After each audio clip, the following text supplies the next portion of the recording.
Yeah. What's up, Slade? Madam Mayor, it's 6 o'clock. Hi, Cheryl.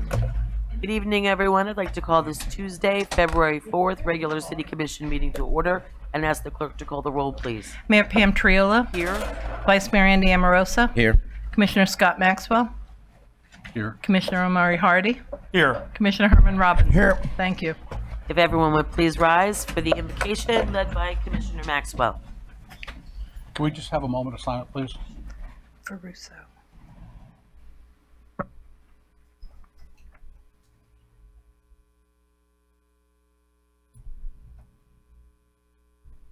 Thank you. Thank you. Commissioner Robinson, would you lead us in the pledge, please?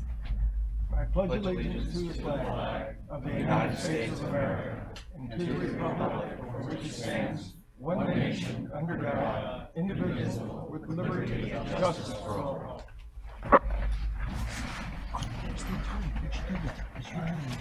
Okay. Additions, deletions, reordering. Madam Mayor, we did add a second item under new business. It's the second amendment to the incentive agreement with the MID. Madam Mayor, Yes? may I ask that we move that, change the order that it's in and new business, let that become new business A instead of B? I believe that new business A may have a lot of conversation, and this new business B, we have staff in the room that we may want to let go home, that have been here all day. Okay. Commissioner Hardy? So,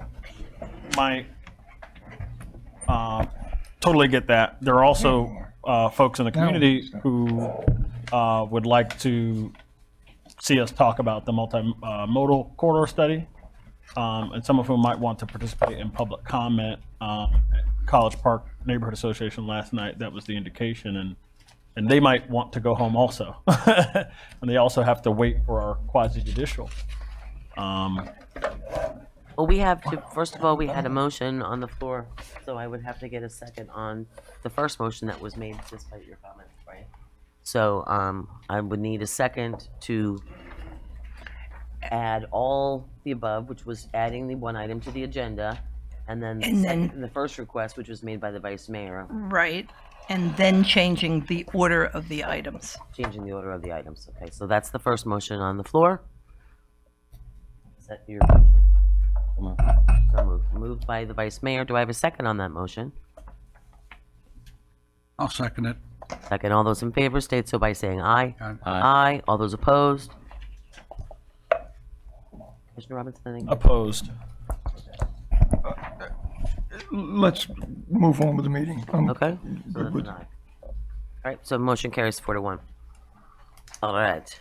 So we've now moved, just for everybody else in the audience and everyone at home listening, we have now moved item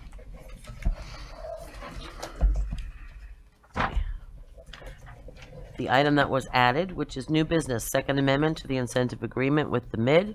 We're moving that to new business item A, MID, and US 1 multimodal corridor study to item B. All right. I'll entertain a motion to agenda.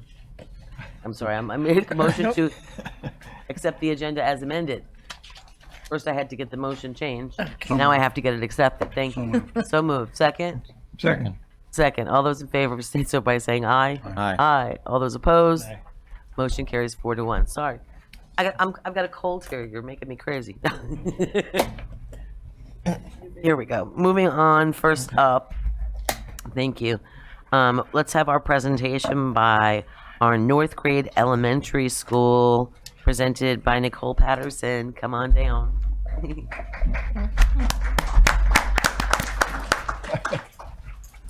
Hello. Thank you for having me tonight. Appreciate it. I'm going to start first with a short video that the district, actually, Rick Blackwell, who works for did work for Channel 12, I think, now works for the district, and he showcases a school a week. He showcased our school in October, and our students actually made this with him and I. And it's kind of our school in a nutshell. It's a minute long, so I thought I'd showcase it before I start with the PowerPoint.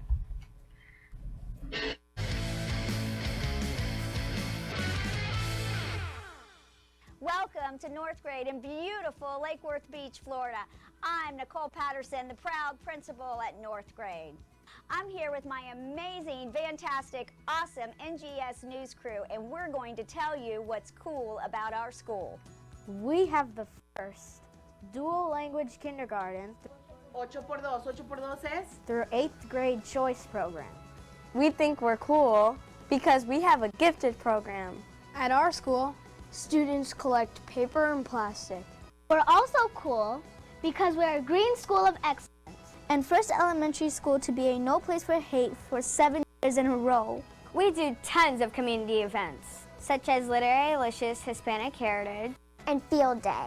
I think our band is awesome. Take a listen.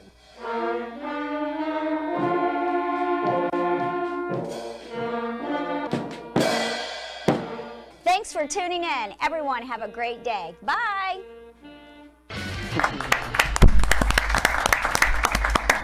Short snippet. That's just a short snippet of North Grade. You guys are welcome to go on YouTube. They showcase every elementary school. Welcome, 8th grade choice.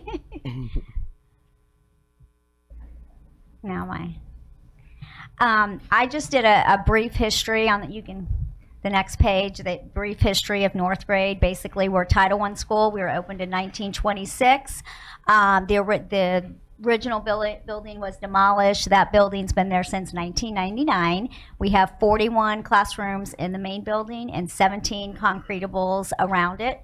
4 computer labs, 3 laptop carts, science lab, art lab, a music room. We have a parent center, resource center. I have 12 Google certified staff now. Each one of those staffs have a classroom set of Chromebooks and smart boards.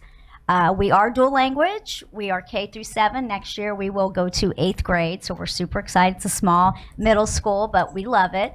We also have a small gifted cluster, of course the general ed, and we have a cluster of IND, 2 ESE IND units. So that's the history. Now, if the next slide is just our demographics. This year we have gone up in enrollment to 757. We have about 62% Hispanic, 15% Black, 18% white, 6% other. We are 77% free and reduced lunch, 49% ELL, and 12% ESE. School grade last year, we were a very high B. We're 2 percentage points away from an A. You have to have a 63. We had a 60. So this year we just completed our diagnostic in the county, and the diagnostic is kind of a picture of what they project our school to be at the end of this year in June. And with the middle school, we now have a different component than all the elementary. We add 100 points for the EOC with civics. I am happy to say that they scored 86% proficient. All but 4 kids were proficient in civics, which we were going for 50%. So to get the 86, we were ecstatic. I do project a 62%, which is 1 point away from that A. So we do have a couple months to prepare. So hopefully our teachers, they're working really hard right now, doing a lot of after-school tutorials. So hopefully we'll get that. So we can go on to the next slide.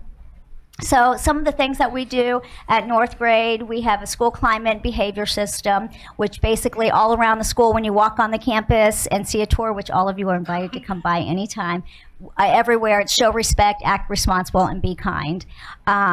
We do a lot of programs. They have Reading Plus, tutorial. Our low 25% of students are always targeted. iReady, iStation, Success Maker, which are technology programs. We have support staff that goes into every classroom and targets areas that needs improvement through small group. We have push-in every classroom during their literacy block in K through 5th grade. We do parent universities, FSA nights, curriculum nights, library nights. We have a STEAM night twice a year. We're going to have our second one on February 21st. Same with our aftercare program. We try to keep that, some academic initiatives through there too. Reading Plus tutorial, we do a tutorial program through our fine arts to target the kids that can't come to an after-school program. We pull them out twice a week for that. And then we have a lot of clubs. We have band, beginning, intermediate. We have a chorus. We have a news team. We have an art club, chess club. We have a science, a SECME, which is science, basketball, soccer, Special Olympics, Spanish, No Place for Hate, which the District 14 does with our school. So we have a lot of stuff going on there. A lot of partnerships that we have. I don't know if I want to read them all. Summer Slide, through the Pew Grant, we have the Guatemala Mayan Center. The Rotary Club brings dictionaries to our third graders. We do, Jack the Bike Man works with our character counts, brings every month. We have a vision van. Ms. Whitfield is trying to get us set up with the Tooth Fairy van to come out for dental screenings.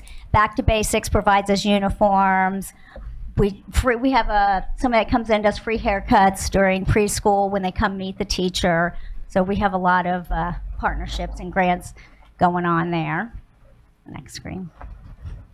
So some of our barriers and challenges that we have at North Grade is we have 3 schools in one, basically. So sometimes we have to look at it as 3 schools in one because we have dual language, regular, and gifted. If they're in gifted, they can't really go to dual language. If they're in dual language, they can't really be in regular, and vice versa. So they kind of have to, they're on a program. They're kind of on that pathway. And sometimes that can be challenging if we only have so many homerooms. So it's not like a normal school. They go to a class, they have 6 or 8 homerooms to choose from in each grade level. We don't. Learning goals for our learning goals gains, for our low 25%. Sometimes it's a little bit difficult to move those kids. Sometimes you have, so it's really strategic who you put in there and what you target with that.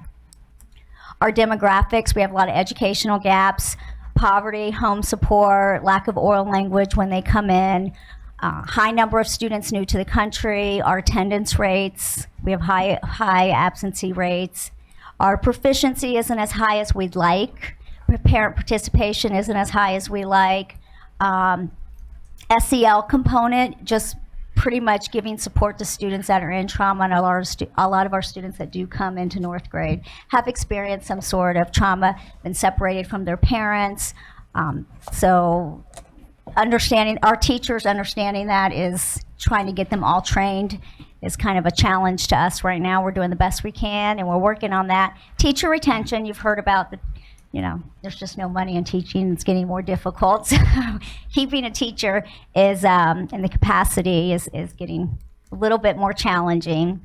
And lack of a pre-K. We'd love to have a pre-K there, and the transient population, that they go from school to school, kind of in our little geographical area from our school to Highland or South Grade. They seem to, Barton, they just seem to kind of rotate around.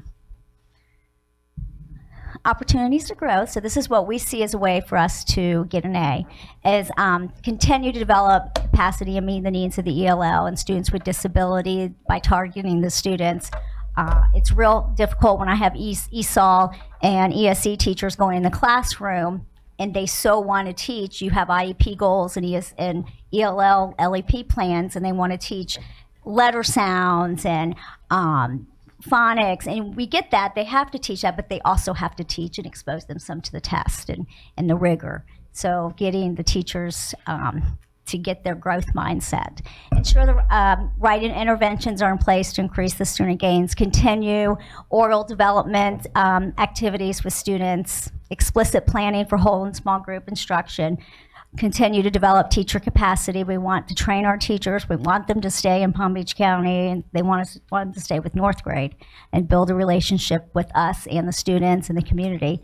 And parent community involvement, and implement a summer program for our non-English speaking students new to the program. So new to the country, I should say. So last year, what I did for K and 2 for the month of June is all the students that were pretty much new to the program, new to the country, we had a little summer program for them that just worked on oral language. So hopefully we're going to continue that this summer. And that's it. Questions? Any of you are welcome to come to North Grade anytime. We'd love to have you. I'll give you a personal tour. And that's my little buzzer. Commissioner Robinson. I know a few of the parents that their kids are there, and they're very proud and happy that their children are there, and congratulations on that success. The consequences of non-attendance, do you reach out to the parents, or how does that work? I have to tell you, my guidance counselor is very diligent. So what we do is after 3 absences, teachers have to call home.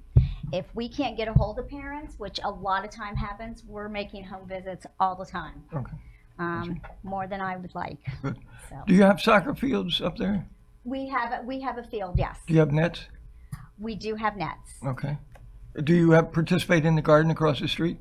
We are now, Aurora's Voice is trying to is kind of trying to take it over with us and help us establish together? that. Yes. Good. Partnership. Yeah. And But, you know, it's kind of, there's a lot of bureaucracy, I I know- guess you could say, with my boss is over there, so, with the district with that, but we're trying to get past that and work some things out. and I just wanted to say that success is not always measured in money. Right, I agree.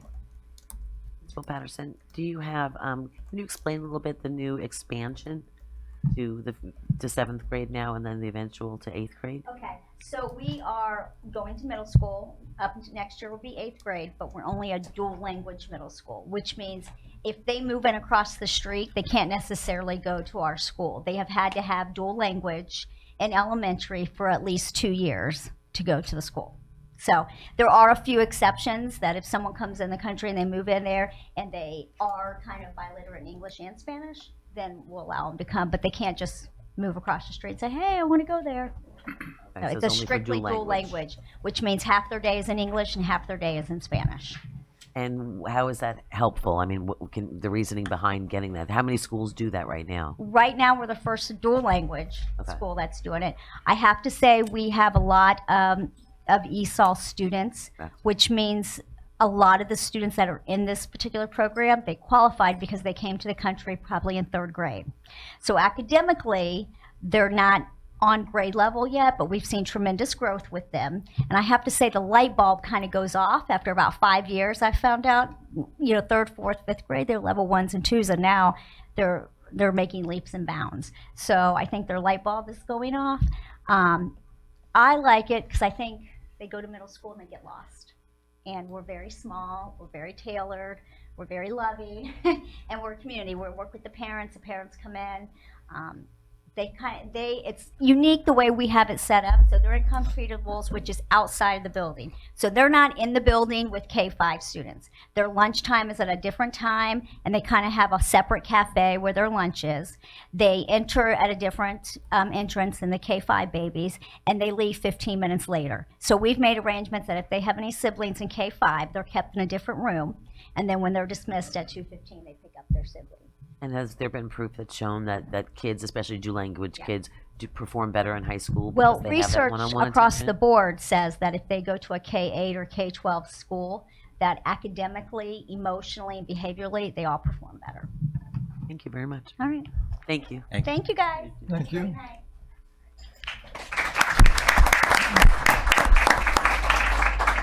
Up next, the proclamation declaring February 11th through the 17th as 211 Awareness Week. Yeah, it's Patrice Schroeder. Patrice. Oh, Gonna be Linda. That's what I said. I was going to ask, hey, Scotty, you want to do this? Yeah. Be honest for me? You want me to do it? Yeah. Just, All right. Can I do the I don't hugs and wanna- everything else? yes, everything. he's going to come down. Thank you. HR's watching. I'm going to try not to infect anybody here today. It's my goal.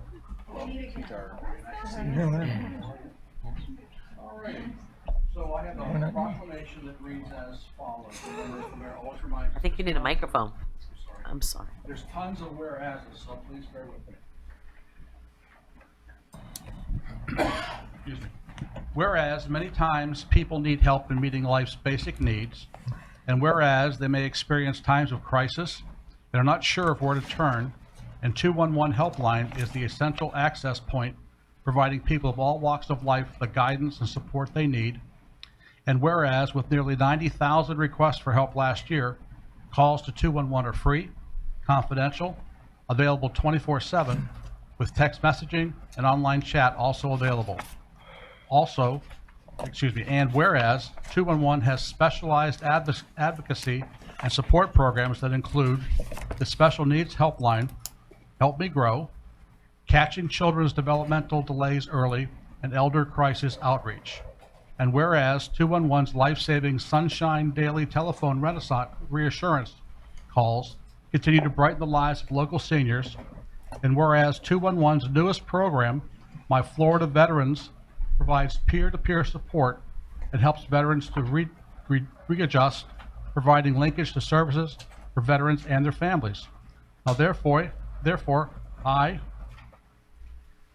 Scott Maxwell, on behalf of Mayor Pam Torello, Mayor of the City of Lake Worth Beach, by virtue of the authority vested in her, do hereby proclaim February 11th through the 17th, 2020 as 211 Awareness Week, and urge all citizens to be aware that if they are overwhelmed and in a crisis or just need to talk, 211 is available any time of the day or night, and that 211 staff can also provide referrals for mental health counseling, substance abuse, health care, employment, food assistance, daycare, support groups, volunteering, VITA, free income tax preparation, and so much more.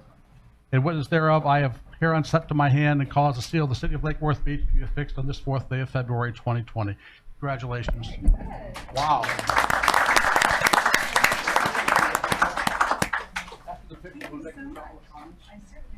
Thank you.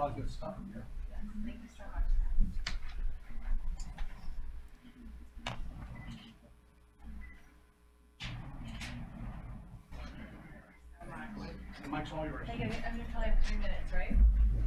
I timed this, so. Good evening, everybody. Thank you, Commissioner Maxwell. Thank you, Madam Mayor. Thank you, city staff. We appreciate your recognition. Can you hear me? Yes. It's working. And we just want to share some highlights of 211's work with you over the past year. So in 2019, 211 answered over 90,000 requests for help from residents of Palm Beach and Treasure Coast counties. Of those calls, we had about 2,300 from residents of the 33460 zip code. Examples of the calls that we get, we just talked about some of them, but they include elderly residents facing financial crises, parents concerned about a child's development or a teen's drug use, veterans with PTSD who don't know where to turn, or people who may be feeling depressed or even suicidal, reaching out, just needing someone to listen to them. Anytime there's a storm or a threat of a storm, our call volume doubles or triples as we take calls from people who are worried about whether to evacuate, where to go to shelters, how to get to shelters, what to do with their pets, or how to prepare their homes. We're also super proud that our staff are trained and accredited to handle crisis situations 24 hours a day, 365 days a year. We have a dedicated group of volunteers, some of them right here in our community in Lake Worth, who call more than 500 homebound seniors every day to check on their welfare. For many of those seniors, that's the only call or the contact that they have all day. So we're really proud of that. Finally, last year, our staff screened more than 500 children for developmental delays, referring them for no cost early intervention to ensure that they're ready to start and succeed in school. As you're likely aware, the top needs for Lake Worth Beach mirror the needs in the rest of the county, and they include mental health services, housing and rental assistance, food utility payment, and health care. And as with most nonprofits, 211 works on a shoestring budget, so we deeply, deeply appreciate all the support that you give us. And we thank you for recognizing our work tonight, and just happy to be here. So thanks, everybody. Pleasure. Any questions? Mr. Maxwell. Thank you. Thank you for all the work that 211 does. I was just going through the numbers just to kind of put them in perspective. It looks like your organization receives about 11 phone calls an hour, 24 hours a day on average. Pretty busy. So that's We also do chat and text, Sure. and we answer calls for the National Suicide Prevention Lifeline. Pretty busy. so I imagine that it can be taxing at times, and the need for volunteers is probably great. Yes. Okay. Also, it also looks like 26% of your calls are coming from Lake Worth Beach. No, Is no, I'm not Okay. sure. We get about 2,300 calls a year, or in 2019, were from Lake Worth Beach. We had 90,000 requests for help, and we had about 48,000 calls from Palm Beach County alone. So I'm not sure the percent. I'd have to do the math. Okay, I was just working Yeah. off the 90,000 and the 2,300. But if it were 25%, I'd be asking you for more money. Yeah, I would imagine. Well, anyway, thank you so very much. I know this is a very vital service, and it's amazing how many people don't know about the service. It is so amazing, and we really are working to get some money for marketing, and I think we have a new partnership with Brightline, and we're looking for an allocation for some marketing funds, and so watch for us. Okay. Yeah, thank you so much. Thank you again. Vice Mayor? I just wanted to make a quick comment. Something that came up last week during the cold spell was we had no shelters open in Palm Beach County. There was one in the Glades. Yeah. And when I asked why, they said because it had to drop to 30.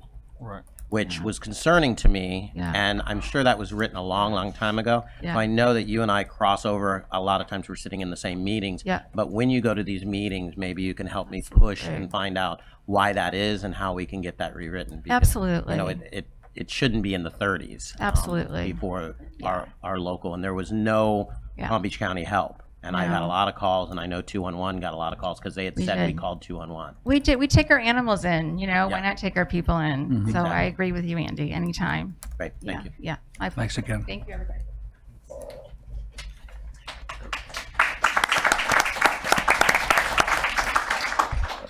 Commission liaison reports and comments. So let's start with you, Vice Mayor Pro Tem. Thank you, Madam Mayor. I don't have very much at all, other than I was kind of giving the city manager a little bit of a hard time earlier today. The shopping cart issue continues to haunt me, and I'm hoping that all city employees are aware of our concern, if you will, of shopping carts, and they will have them taken off the streets as soon as possible. Also, I've seen an uptick in graffiti, particularly on some of our newer projects that are coming out of the ground.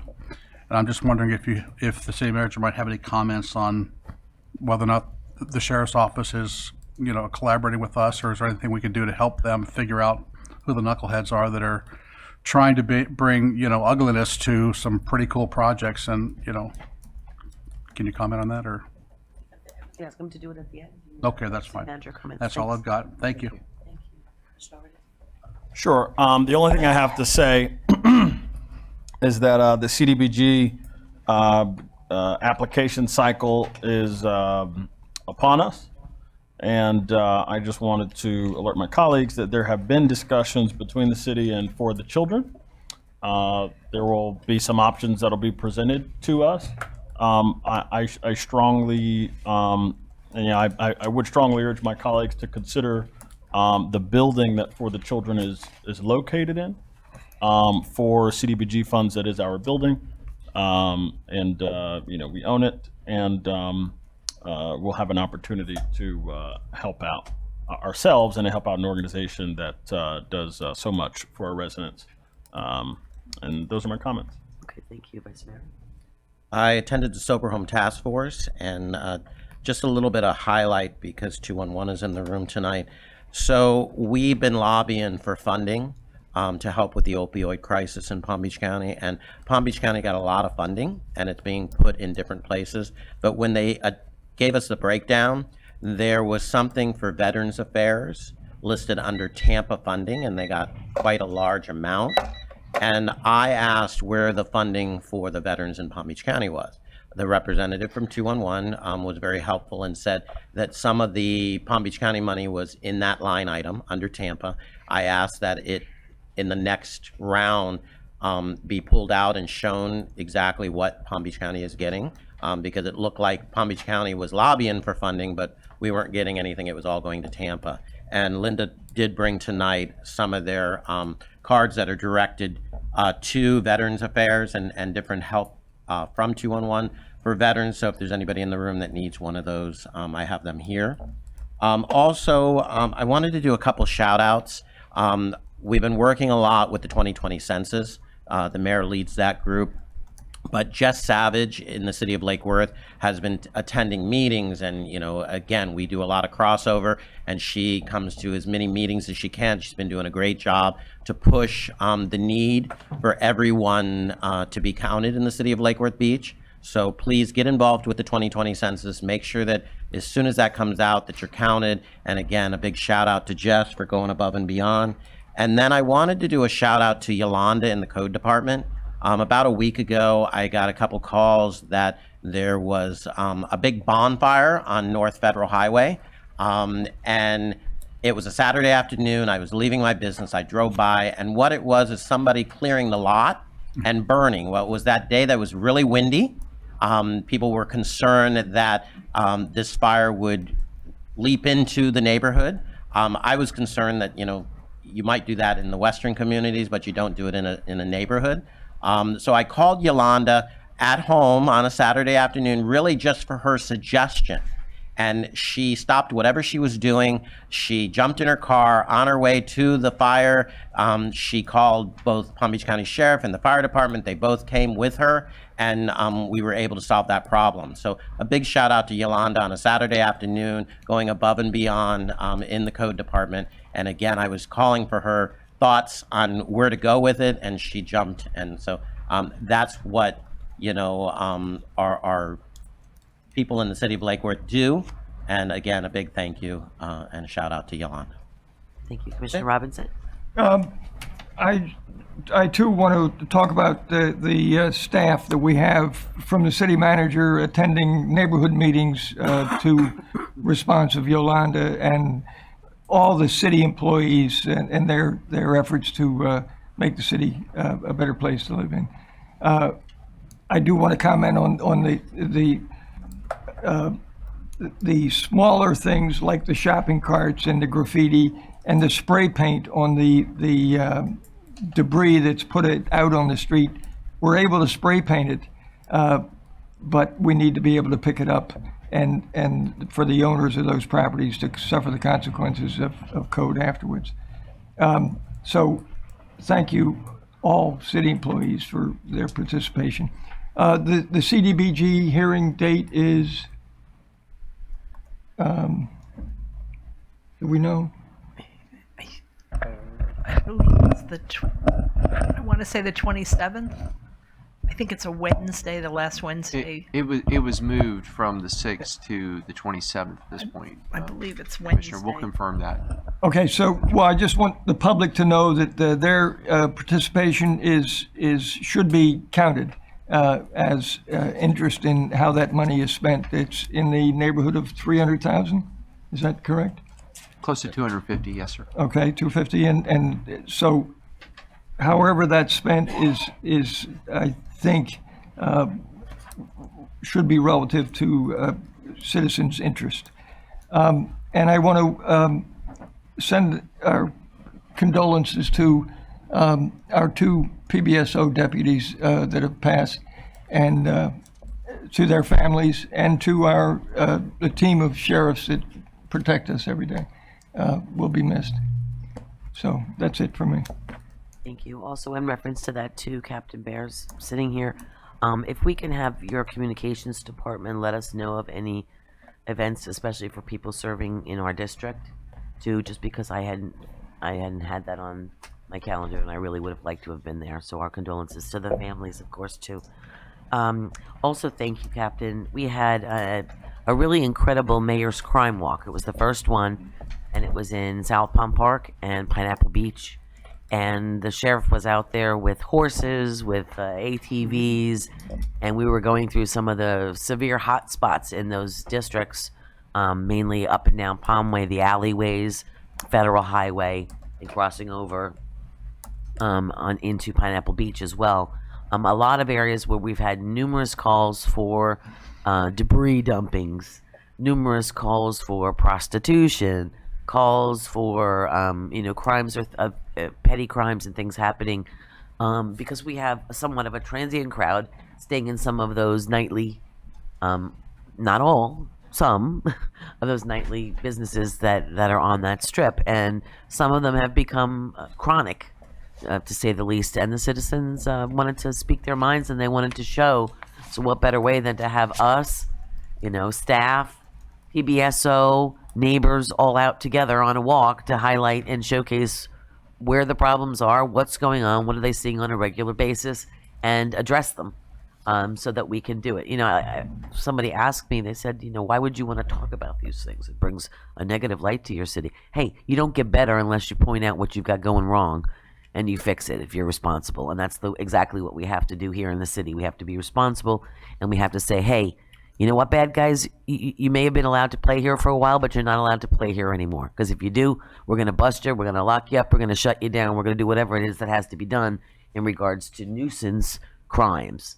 And we actually, last week, we enacted some new laws that give us the ability, some new nuisance laws that give us the ability for bad doers that commit the same problems over and over again. They're going to face the consequences now. It gives us some more teeth. And we know we haven't been able to do that for a long time. And this is new for us. So it's a work in progress, Mark, and everybody else involved in it. But, we're doing the best that we can to really improve the quality of life here for all of our citizens and business community. In addition to, and the Mayor's Crime Walk, by the way, is the start of many. So we're going to be doing them in different districts and different PBSO hotspots throughout the community. So let's get this thing going. Firefighters were out. Chili cook-off. Man, oh man, the rain didn't stop them. All the booths were filled, and a lot of people came out. Thank you so much for being a part of Lake Worth Beach. And some of that chili nearly made me lick the eyebrows right off my face. It was burning.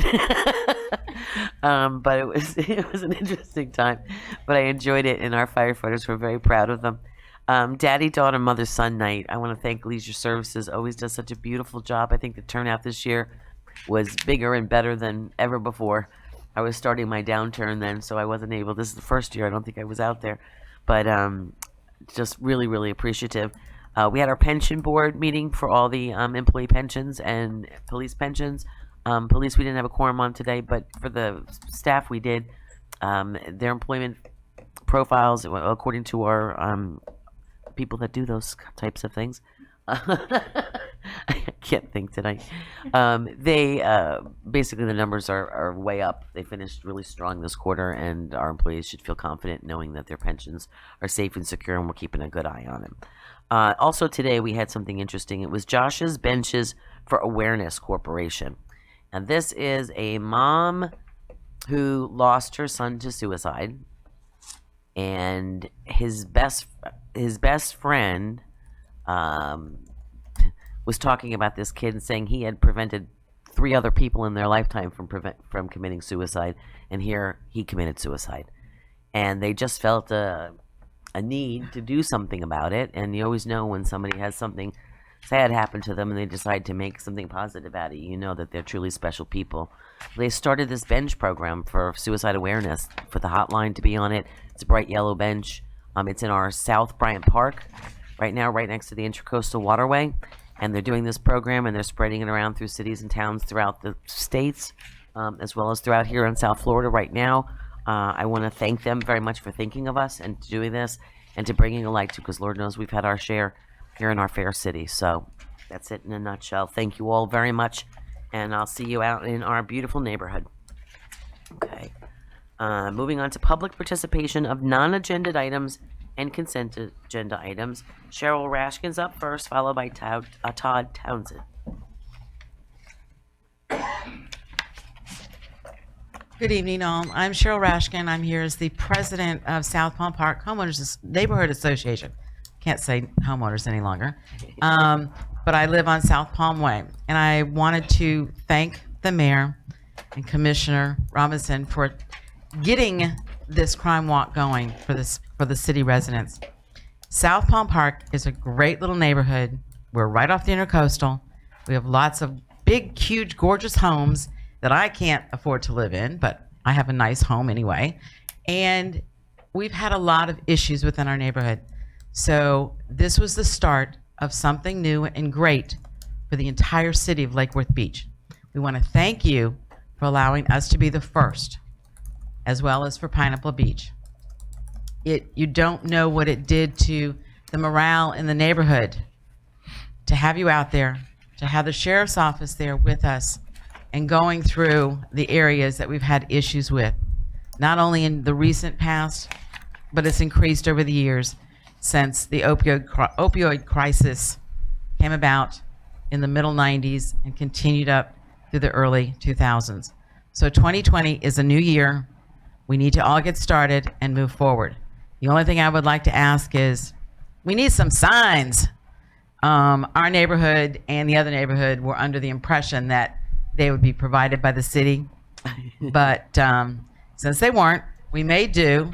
We yelled and screamed and talked a lot, and made contact with the residents that came out to see what was going on and to interact with them. And we've continued that on our morning walks and our evening walks with all the rest of the neighbors so that they know what's occurring. So once again, we want to thank you. If you need some help making the signs, let us know, and let the neighborhood president's council know, because they might have a little bit of funds available to help the city out in making these signs that can be used on each and every walk. So I just want to thank you again, and we'll help you on the next one. Thank you. Thank you. Thank you.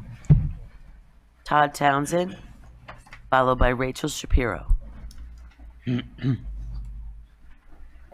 Hi, Todd Townsend, 502 South J Street. I just wanted to hearken this whole commission back to 2 weeks ago when we were talking about Mr. Waters and his idea for a hotel on the beach, and you all owe me an apology. And if we can get Mr. Waters in here 2 meetings from now, because I'm going to be busy for a few weeks, we can cross-examine the witness. We can find out what the truth is. That's that. That's referring back to, he was actually working to have a hotel built on the beach. In other words, he was just letting it be out there so that, maybe some big money person could come in and throw mad money at the idea and maybe get part of our beach. We don't want that. Thank you. Thank you. Rachel Shapiro.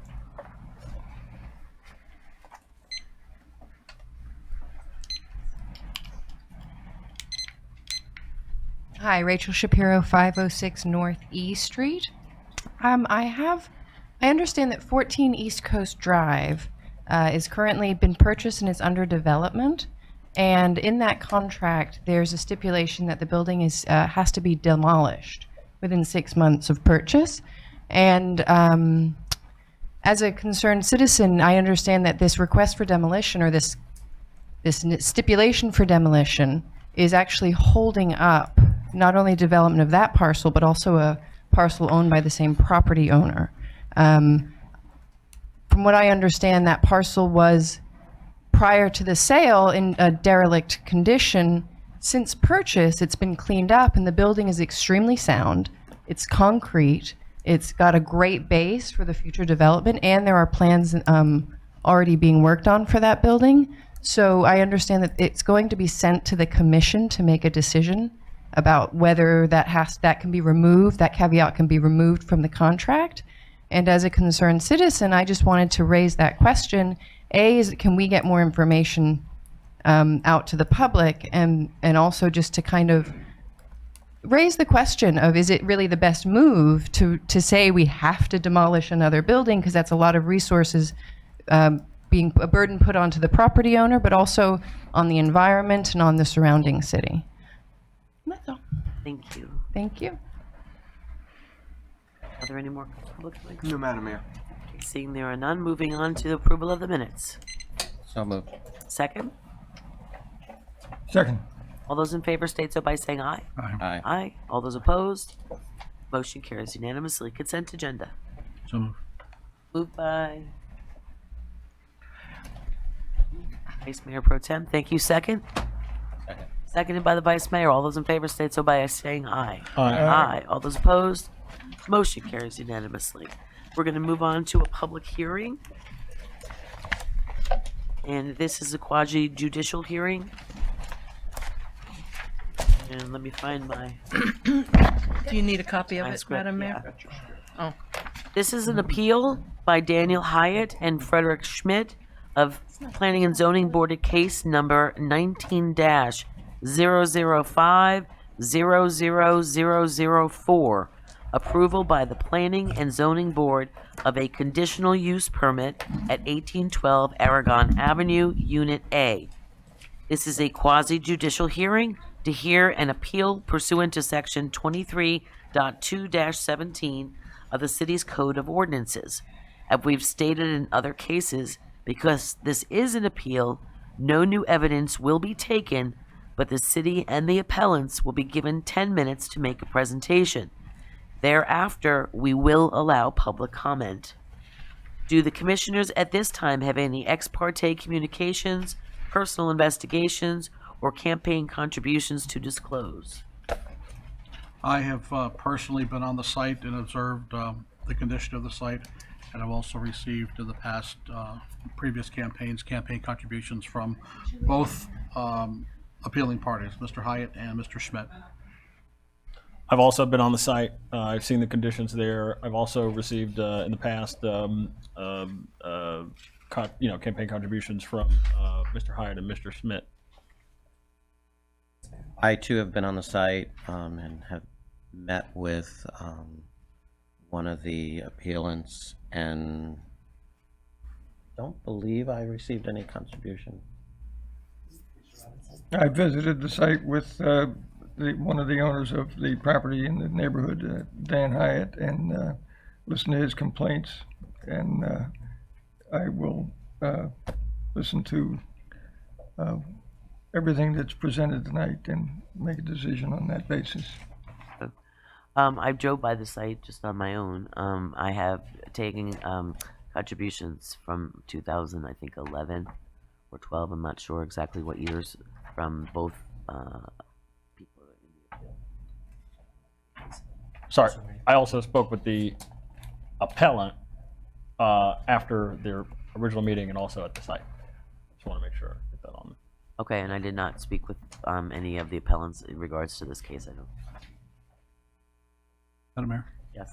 And you have to be even more clear. I did speak with Mr. Hyatt about this in the last couple of weeks. So, yes, I've spoken to Mr. Hyatt. Okay. Madam Mayor, just one thing, just to clarify for the record, perhaps. The appeal is filed by Daniel Hyatt and Frederick Schmidt. Those are together the appellant. So when we refer to the appellant, that's who we're referring to, the property owner next door. The applicant was the tenant in the unit, Kadasi, so they are the applicant, and obviously then the city is the third entity that's involved in this appeal. So I believe all of the ex parte communications that were disclosed involve the appellant. Is that correct? I believe so, yeah. Yes. Yeah. Okay. Mr. Robinson? I have a question about the time that the staff has to present. Each of the three entities involved will be given 10 minutes. So the city staff will go first and provide their 10 minutes, which will essentially be an overview of the matter.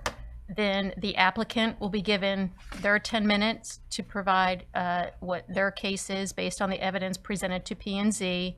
And then the appellant will be offered 10 minutes to present the basis of their appeal. Even if there are two appellants? Correct.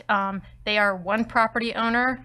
They presented one appeal. They paid one appellant fee. So based on our past history with these types of cases, it's one appeal. They get one 10-minute opportunity. Now, are there, is anyone else, like in other quasi-judicial hearings, allowed to state public comments on it from? We allow public comment. The Have to be public, sworn in.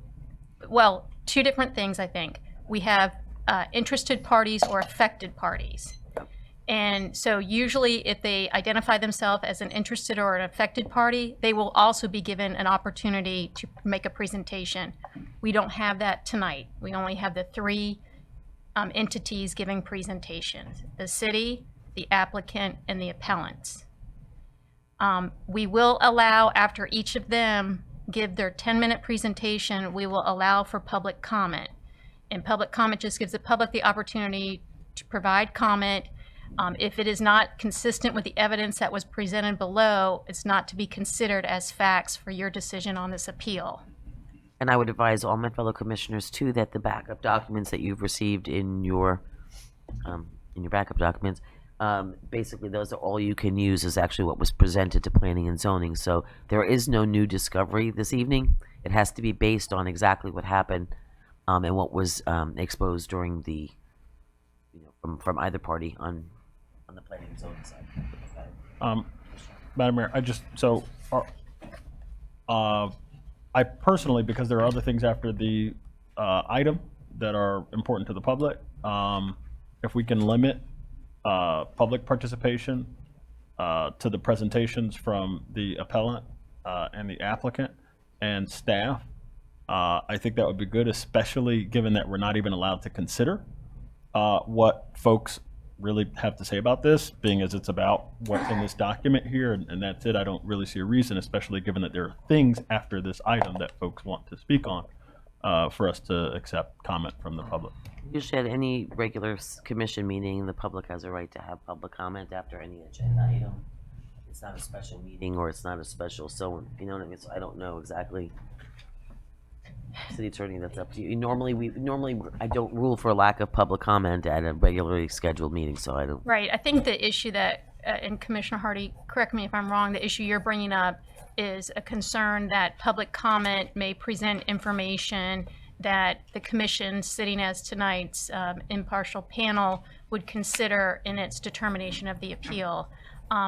What I believe has been done in the past is to allow the public to make the comment, and then if there's a concern about some public comment that was provided that's not reflected in the record before you tonight, that we bring that up and we say that that is not to be considered as part of the commission's decision tonight. Madam Attorney, are we required to hear from the public? I think under our policy, it allows for people. public comment for 2 minutes. Allows or is required? Under our current policy, the policy says 2 minutes for public comments. And it doesn't say require, it allows for, and I believe that's been consistent with past practice. Okay, all right, well. But to acknowledge your concern, we will keep a close rein on public comment to make sure that it's not something new that's brought before the commission. Right. Okay. Thank you. Okay, so at this point, all those giving, presenting, or speaking under public comment, please stand, raise your right hand, face the city clerk, and be sworn in. Do you swear and affirm that in this proceeding you will tell the truth, the whole truth, and nothing but the truth? If so, say yes. Yes. As you make your comments, please state your name and address for the record, and if you represent a party, please also state who you represent. Director for Community Sustainability or designee, Mr. Sanders, please give the departmental presentation, which can be no longer than 10 minutes. Thank you, Madam Mayor, Council. What you have before you tonight is an appeal by Daniel Hyde, as we mentioned. Let me give some background on the project itself. The original application was by Martin Arias of Cadasa. He's applied for his conditional use application on July 1st. You have the address there. The zoning district is the Industrial Park of Commerce. The original request, to be clear, was a conditional use permit to operate a 4,400 square foot fabrication service, excluding retail sales and displays and sales, for the purpose of fabricating stone countertops. The Planning and Zoning Board did hold 2 hearings on this case, the first one on August 7th, and then was continued to the October 2nd hearing. The zoning district in question, the intent of the district came up during the hearing, and the intent is to, for the Industrial Park Commerce District, is to provide for the establishment and enlargement of office, manufacturing, and light industrial uses without restriction on traffic generating characteristics. The Industrial Park of Commerce District is also intended to permit establishment of other uses which are compatible with the industrial operations. Development in the industrial land use category should be guided to minimize negative impacts on nearby residential areas. The Industrial Park of Commerce District implements the industrial land use category of Lake Worth Comprehensive Plan. In the use table in 2336, the use specifically, as I mentioned before, just to show you again, is the medium intensity fabrication services excluding retail display and sales. So orientation, here's the location of the site.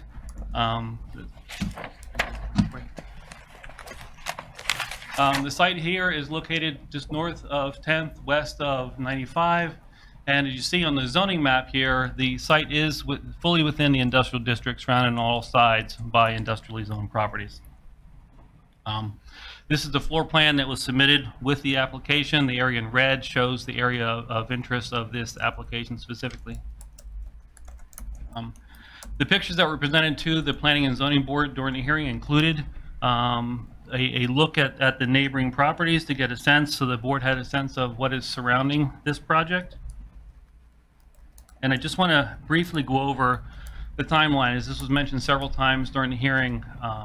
According to the city records, Cadasta first moved into the city in December of 2011, applied for a business license off of Barnett Drive. They moved to a second location in Barnett Drive, 907, as a 2,400 square foot fabrication facility. In both of those locations, they were issued a business license. In October 30th of 2015, Cadasta applied for a business license to relocate at 1812 Aragon Avenue. That license was not issued. In February 27th of 17, Cadasta again applied for a business license at 1812 Aragon Avenue. That application was not approved due to the fact that the nature of the business and the size of the business would require a conditional use application. On June 3rd of 2019, Code Compliance Officer Karen Stokes did inspect the property, and as a result of her inspection, did open a code case, which did include the lack of a business license, among other items. July 1st of 2019, Cadasta Inc. did apply for a conditional use application, and as mentioned earlier, on October 2nd, on the second hearing, the conditional use application was approved with conditions. Also brought up during the hearing that at the time of the hearing, several of the noted violations still existed on the site, and they were discussed during the hearing. They included the inadequate fencing or screening of the outdoor storage. The dumpster became an issue of discussion during the hearing. Technically, though, according to our code, it is a roll-off, not a dumpster, and we do define that differently. And the issue of failing to have a business license. Mr. Hyatt and Mr. Schmidt were at the hearing, and as noted before, both of them raised concerns. The Planning and Zoning Board at the first hearing did vote 7-0 to postpone the action, as they requested additional information from staff, and this is what they asked for. One of the questions that came up was the additional construction that had taken place on the site. So they wanted to know, was that construction approved, and when? So we brought back information on the two different additions that were added onto the building. The first one was in the center of the parking lot. The second one was to join all the buildings together. And third, though I don't have it listed here, was a building permit for internal renovation to the site when the site became used as a bakery. In addition, there was issues about health concerns and DEP regulations, and the concern over the enclosure or the wet curtains on the doors, and the screening that would be installed on the fence. Here's some pictures that were presented at the image showing the conditions of the site just prior to the first hearing. And here's some pictures taken after the first hearing when staff went back out again. And one of the concerns was runoff, and so we did have our water, sewer, and stormwater administrator go out, and she did look and observe that there is a catchment system within the building to catch the water from the wet saws to catch all the slurry when the cutting is done inside the building. Here's a picture of the storm drains, as that was the question. And during the hearing, it was pointed out that this area here, if you can see where I'm pointing, there is some dust, if you will, or debris that was outside of the drain. So we did observe that out on our site visits. And then some other pictures of the site as we saw it. The case was heard again on October 2nd. The staff gave just an updated report and what had changed between the two hearings. In addition, the staff did provide additional information on the code case. The issue of the existing roll-off container parking was raised, and the results of the inspection performed, as I mentioned, by the city's water division. After reviewing all the information presented in both cases, in both hearings, and hearing testimony from the audience and the applicant and the appellants, the board did vote 5-1 to approve with conditions the request for conditional use. And I have here, just to make part of the record, the standards that were added or in the code for conditional uses for industrial.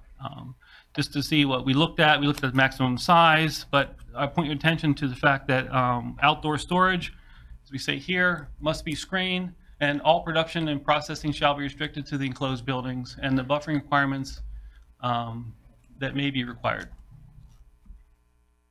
I briefly have included here the conditions of approval. The full list of the conditions are part of the backup as they were officially written. but I just want to go down and highlight a few of these for you so you can see what we looked at. The business shall have 60 days from the date of the board approval to obtain a license. All outdoor storage completely screened from the public rights of way, unless you need a title that was concerned. All parking must occur on site. Fabrication, including cutting and polishing materials, shall take place within the building. The roll-off container, which our code does allow to be in the right of way, but the condition was given by the board that the container would be contained on site. Continuous landscaping and screening around it. And then these two are simply the applicant must continuously maintain these conditions throughout their operation, and including all the Florida Department of Health requirements.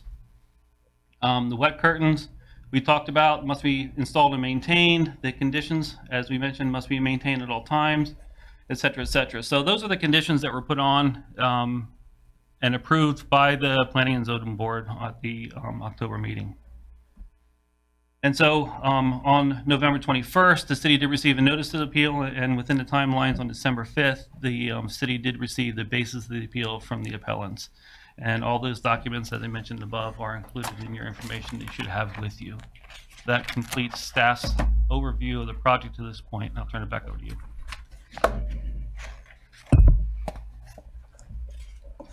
Okay, at this point, the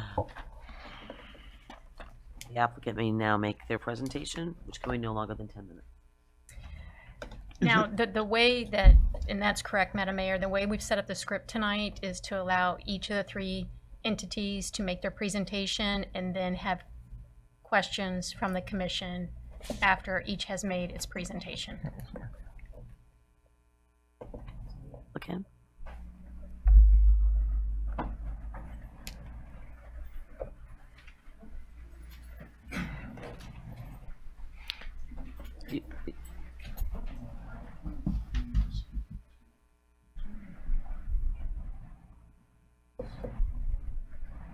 Dressed up.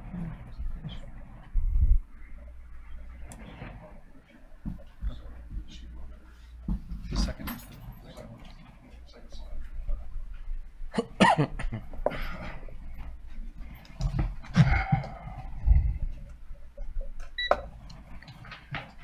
Good evening, Commission. My name is Jason Bono. I work for Integrity First Construction Group, the contractor in residence at 1812 Aragon Avenue, Suite A, in joint residence with Cadasa Inc.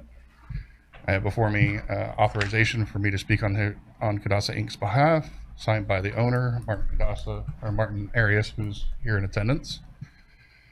I'd like to thank the Commission for their time and consideration of the issue brought before them. In the affected parties basis appeal claim, letter dated December 5th, 2019, they make the claim that we did not provide evidence in our application. This evidence was provided in the form of the justification letter as required by the application, along with all the other documentation with the application, which showed the business is perfectly suited for the location and within the current zoning statutes of the IPOC. I would also like to point out that it was found at the previous hearing that the only two reasons we were even required to apply for the conditional use permit was, one, because we were over 2,500 square feet, and two, because we want to utilize a small portion of the parking area for outdoor storage. We are presenting that our application was and still is complete, and that we have met the burden of proof required for the conditional use application via our previous documentation. The property is zoned industrial commercial and not pure commercial, therefore fabrication is allowable as it is throughout all of the Lake Worth Park of Commerce, which is zoned as the Industrial Park of Commerce. If you could, okay, good.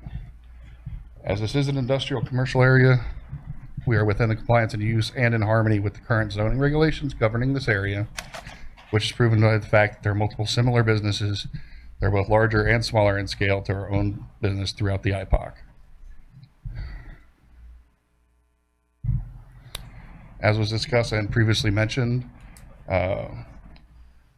harmony with surrounding neighbors only has precedence if the neighbors which would be affected would be residential in nature. There are no residential areas within 400-foot required radius of our location.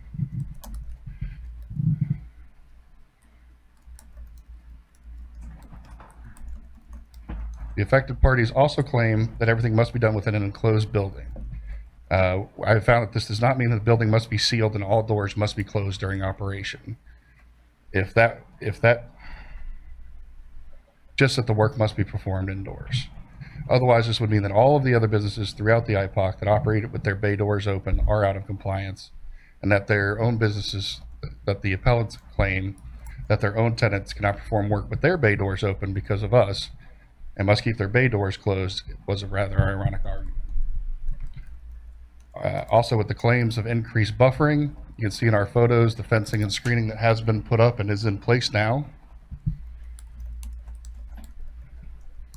These are the two pictures showing that the screening is complete around the roll-off dumpster now, as well as the screening to the entrance.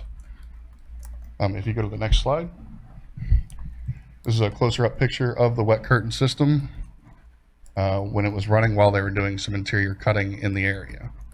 This is to keep the dust from blowing out of the area and is in use when they are doing any type of hand cutting to the material.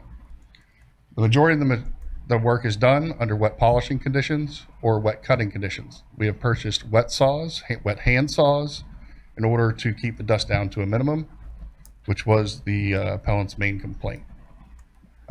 We are,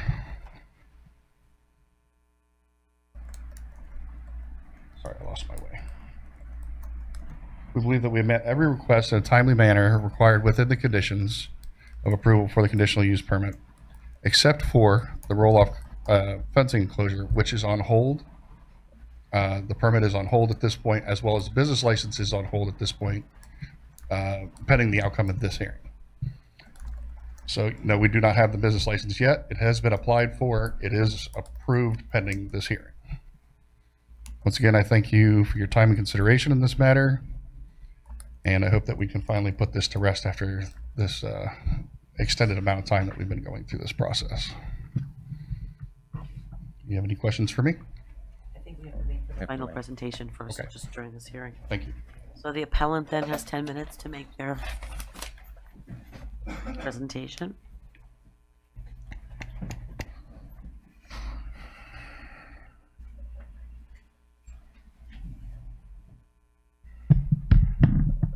Hello, good evening. My name is Frederick Schmidt.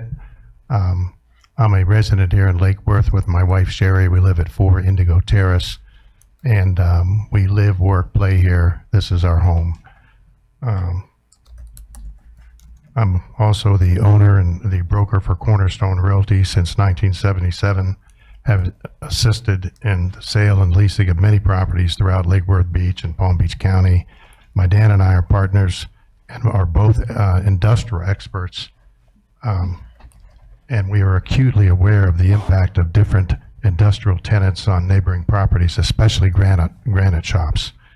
My wife Sherry works with the city here in the capacity of the Lake Worth Beach Financial Advisory Board, as well as the Road Oversight Committee. And I say that to say we have high respect for all the volunteer members of the boards who spend their valuable time working through problems and things, including the planning and zoning voice. But I would say that that in this particular case, Mike Glazier, who's here as a support to us, is a member of the Planning and Zoning Board and wasn't at the hearing when this was heard the last time. And he's the only one on the board who has real estate experience that can understand the impact of a granite shop. So I'm here to inform you that granite shops, if you were to have one in your neighborhood, you'd find that the fine silica dust is everywhere on your cars and landscaping. And if you were to leave a door open, it's inside your premises. And then there's slurry that runs out into the street, down into the drain. And I believe that's an additional problem for the drainage system. To make a point, Sherry and I recently attended a Marlin Industrial Park hearing where we stood in opposition to a conditional use for the recycling center that was proposed to be in Marlin Park. And, discussed was the noise and dust and the overall impact of the proposed facility, which facility was planned to be hundreds of feet from the nearest buildings, such as ours, and was buffered by landscaping, lakes, and fences. we were very pleased that this was denied and was the right decision. In comparison, our subject property is the subject of this conditional use. Granite fabrication is a tenancy which is immediately adjacent to and contiguous with one of our buildings, and within less than 50 feet from the second of our buildings. Unfortunately, it was in that era, these buildings were developed without any setbacks or buffering whatsoever. Therefore, this granite fabrication shop, although it's not as massive as the proposed Marlin recycling shop, it is right in our face and within several feet of our buildings. After the previous hearing on this matter, at the previous hearing, our zoning attorney, at great expense, I might add, presented a well-documented dissertation on the legal basis and the reasons their application should be denied, which he cited chapter and verse from the Lake Worth Zoning Code, chapter 23.2-29, which relates to continual conditional use permits. It was lengthy and read very quickly, and in fairness to the board and those attending the meeting, it was rapid fire and hard to follow. I've got a copy of it right here in my hand, and it's somewhat lengthy. I don't need to school you all. You know the purpose and intent of the city's conditional use process is to ensure the appropriateness and compatibility of the use and to prevent or minimize adverse impacts to the surrounding area. The code 23-2-29 contains the standards that a proposed conditional use must meet or it is to be denied. It contains 4 general findings that the Planning and Zoning Commission were supposed to have done, and also 8 specific findings. And the point is that, and this is the point our attorney made, is that all of those findings have to be met, every one of them, in order for the conditional use to be approved. And it's our contention that they have not been met. Now, I could read you all 4 of those general findings and 8 of the other ones and go through the arguments about parking and traffic and on and on and on. But I'll read you under the general findings. It reads, prior to approving any conditional use permit, the decision-making authority shall find based on competent and substantial evidence that, it reads, the conditional use exactly as proposed will not result in substantially less public benefit or greater harm than would result from use of the site from some use permitted by right or some other conditional use permitted on the site. And we argue that there is greater harm produced by a granite shop than any of the existing 7 or 8 tenants that we have in our 2 buildings by right. Under specific findings, it reads, prior to approving any conditional use, the decision-making authority shall find that, this is under specific findings, the proposed conditional use will not produce significant air pollution emissions or will appropriately mitigate anticipated emissions to a level compatible with that which would result from a development permitted by right. It's impossible for them to contain the dust and slurry, even if they do everything to try to mitigate it. They admitted in testimony that they can't air condition the shop, therefore they can't keep the doors closed when in production or otherwise, or they'd asphyxiate themselves, or they would suffer lung damage. So the door is open, and it just does not contain all the silica.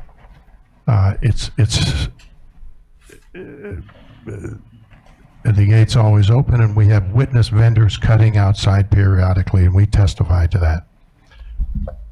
Noise is another finding. The proposed conditional use will not generate significant noise as a requirement and a finding, or will appropriate mitigate anticipated noise to a level compatible for that which result from a development permitted by right.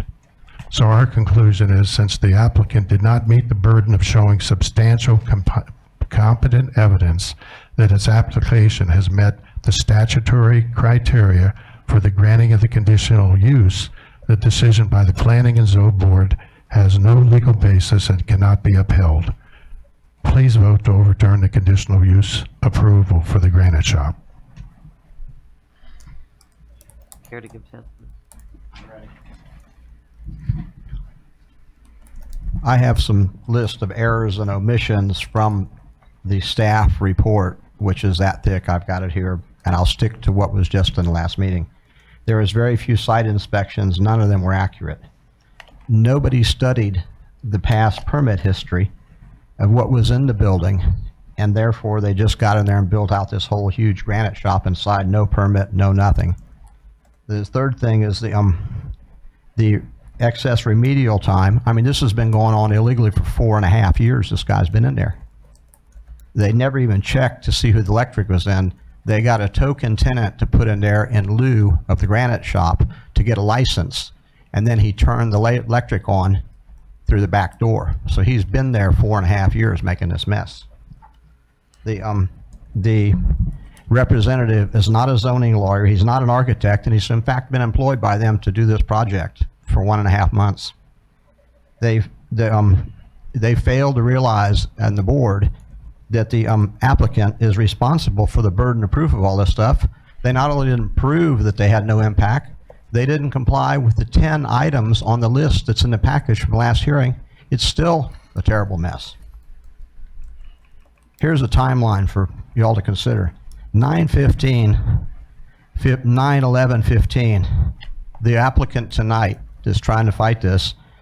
Aritas, I'm sure I'm not pronouncing his name right, he turned the power on in his name. There was still a license for the next 2 years that there was supposed to be a bakery in there. Come on.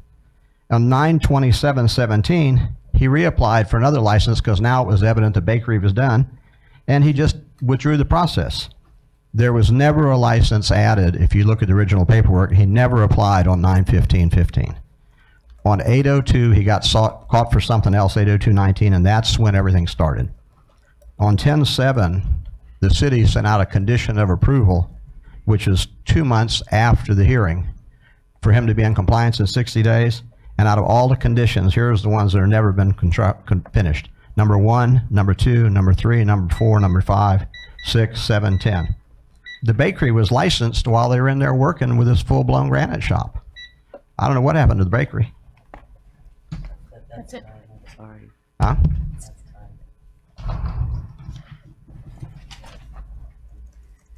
Any questions?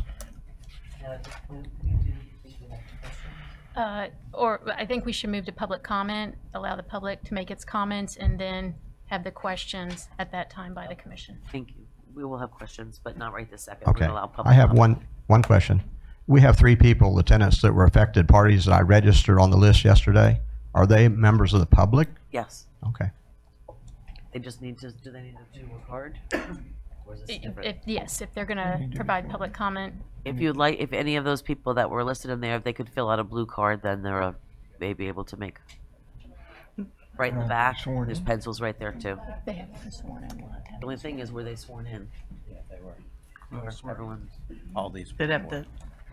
that group's the, Yeah. okay. Okay, do we have any public comment cards here right now?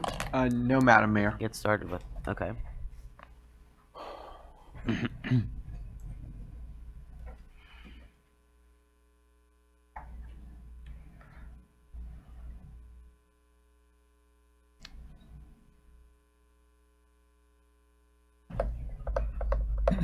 And just bring the cards up to me. Who's ever got one filled out, bring it on up and let's get started. Or can we start questions? You don't have to fill out the whole thing with your comments, but you do have to fill out your name and address, please. Remember, when you come up here, you've been sworn in and you're going to be giving testimony, unlike just regular public comments at a regular city commission meeting. These are being recorded, and I'll take that. Thank you. So you're up first, Sherry Schmidt, and you're up second. Good evening. My name's Sherry Schmidt. I live at 4 Indigo Terrace here in Lake Worth Beach, and I'm associated with the affected party. We don't live there in the neighborhood. It's a building that my husband Frederick Schmidt and his partner Dan Hyatt have owned for a number of years here in Lake Worth. Their tenants there have been compatible to all the rules and regulations and zoning of the city of Lake Worth. And it's all of the people in the neighborhood that, because they have to live there every day and work there every day, are the ones that are complaining. And we're here on their behalf because it's affecting our business and their business. And so it's not compatible. And so that's why we're here tonight on their behalf. Thank you. Thank you. And you're writing. Andy, Archie. All right, we got it right here for you. I can't read that part. Archie Klepfer. Oh my, that's right. Yes, in Lake Worth here for. I've been in practice since 1986 here in town. I've been all over Lantana, Lake Worth, lived in Lake Worth, had a business in Lake Worth. 18 years at this location, 1847 Oregon Avenue. Yeah, we've been through some trials and tribulations in the past with different things, but yeah, this is, again, it's not compatible, it's dirty, it's messy, and not to mention, is there health issues that nobody's really touched on too much yet, but is there health issues too with all the powder, the dust, that sort of thing that goes on. So being a medical professional, I feel like I'm a little concerned about that part as well, even for the people working there. So, but that's it. Thank you. Thank you. Christopher? Hello. Yeah, I work, my shop is actually the closest to these guys, and I work on automobiles, and I've had to actually close down one sector of my business, which is doing clear bras, which is basically putting a protective coating over a vehicle, preventing rock chips and everything like that. And yeah, as soon as you put it on, you see the dust. You know, so especially in a black vehicle or a dark blue or anything like that. So, you know, in between that, you know, clients that do come up in convertibles, you know, sometimes they'll call me and be like, hey, I just can't do this and everything's roll on. You know, so it's affected my business quite a bit. You know, some of the cars that I have done had detailed and clean them and everything afterwards, you know, to come in and dust. So that's why I have to add to it. Thank you. Thank you. Michael Glazer?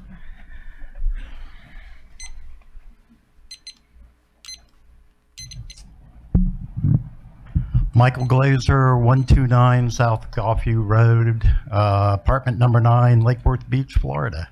Lived here for 10 years. A commercial real estate broker, been a real estate broker for over 50 years. So I've seen it all. That's why I was asked to get on the Planning and Zoning Board to give my opinion on different issues that came before the city. I have a great concern with this use, and I believe that we tabled it initially, and staff came back with, I think there were a total of 17 different concerns that staff came up with.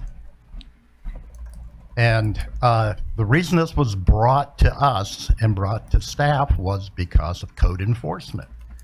Code enforcement did their job.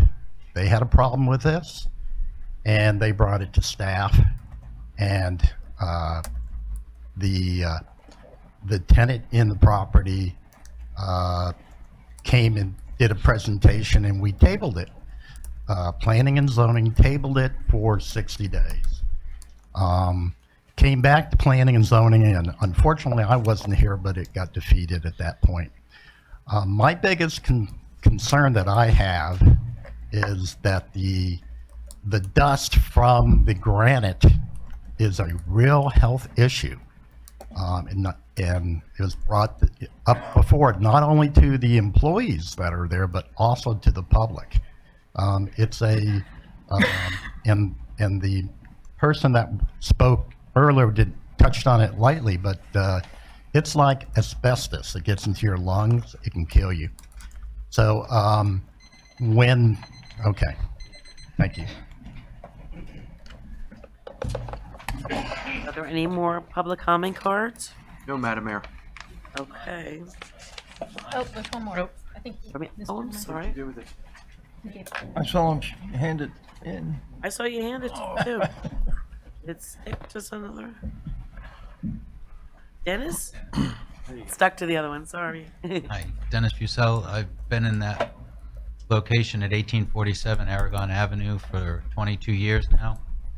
And I work on high-end hot rod and street rod cars. I do the interiors. And the dust is unbearable. Every 2 or 3 days, I have to clean the cars that I'm working on. And I work on a car for 2 or 3 months at a time, building the interior in the car. And the granite dust ruining, scratching glass, scratching paint. My own personal vehicle, the windshield's all scratched up. Both the door glasses are scratched up. And then, like everybody else is saying about the health effects, I have no idea what the health effects are about that, but I have to constantly clean that white powder out of my shop daily. And it's really wearing on me, and it's really taking too much of my time, cutting into my profits. It really needs to stop. Pretty much that's it. Thank you very much, appreciate it. You're up. State your name and address, please. Joe Shanti. I work at 1812 Aragon Avenue. I mean, I just want to bring up that it is an industrial area there, and in that IPOC, there's about 15 to 20 other granite shops. You know, so limiting us would mean what, removing every granite shop from, Lake Worth? So I think it's just a valid point to make. We've done, or Martin, Mr. Arias, has done a lot and everything that's been asked, as far as curtains, filtration systems, going to a water system versus, not. So I just think that I should speak on his behalf there. That's it. Thank you.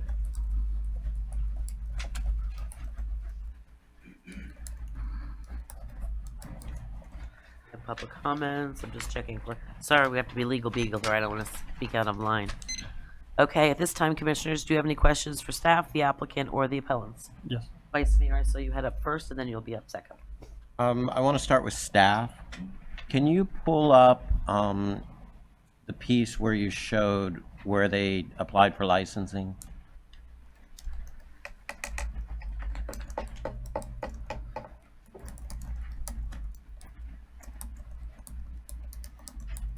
Don't. So they applied for licensing, and to date, they still don't have a license. That's correct. How many years, do we know how many years they worked without a license? Best we can tell, they moved to this location in 2015. So 15 to today is a little over 4 years. And we heard bakery and other are there any other businesses in that house right now, or are they the only one? The only other business is Integrity First, which is the contractor who spoke on behalf of Mr. Gadas in the beginning of the presentation. He did give the presentation for the applicant. He is a separate tenant within the Suite A space. Do any of these tenants own the building? No. So the building is owned by someone separate that is not here tonight? That's okay. He's here. But he did not testify. The utilities, whose name is the utilities in? Utilities for Suite A are in Kadas's name. Okay, so they were able to turn on utilities without a business license. Correct. Okay. And that was, to be clear, I think I know where you're going, that was turned on prior to the no license law. So it was before we had established that rule that they had the power on. Okay. And then we saw something that showed, obviously they're using water. Where does that water runoff go? Because we were showed holding, but does that go, where does that go? I can't speak to the drainage system there. I didn't even take these pictures, so I don't know. That might be a question for the applicant. Well, as far as health and safety issues, we've heard that quite often tonight. Right. I'm more concerned on where that water is held, how it's held, and how the seepage may happen, where that goes And then, do we know if EPA has been called, or we keep hearing health issues and health and safety? Has anyone else got involved, EPA or any of the other groups? We have not contacted them directly. I do not know if they've done any site visits on their own. And, okay, so maybe the applicant can answer if you want to come up, because I have a question.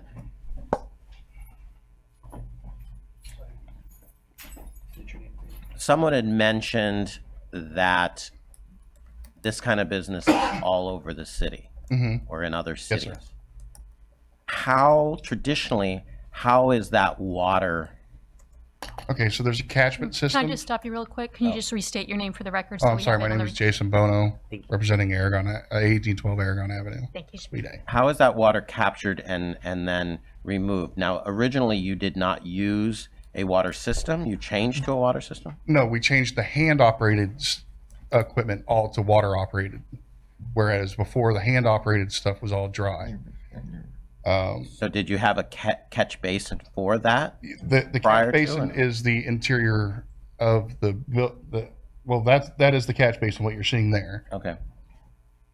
And how is the water removed and or disposed of? So there's a curbing system inside that catches the water in the silt that is all washed through the building into the channel there, which gets caught in the catch basin there, which is a settling tank.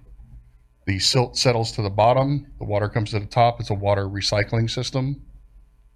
We can reuse the water as it cleans off of from one tank to the other and it settles out. We use the clean water to again run the bigger saw. And then when needed, we hand empty this into the dumpster. And it's wet when it's emptied into the dumpster, and we then cover it up and it's disposed of when the dumpster is dumped. Okay. I think I'm good with you. Now I'm back to staff. Would any of what he mentioned, would it need a permit? The water capturing system or the recycling system, or permit any of that? I would have to check with the building official on that. I'm not sure. And this is a usable use to be dumped in the dumpster?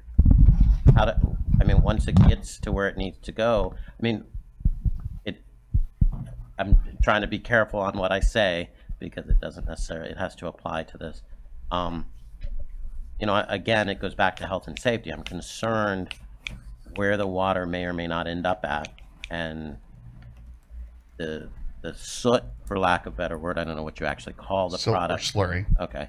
The slurry that's ending up in a public dumpster.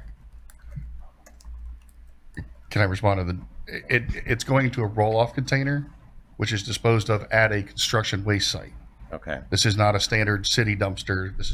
Was part of the whole issue that we had to contain our waste in a roll-off dumpster because of our type of waste. Okay.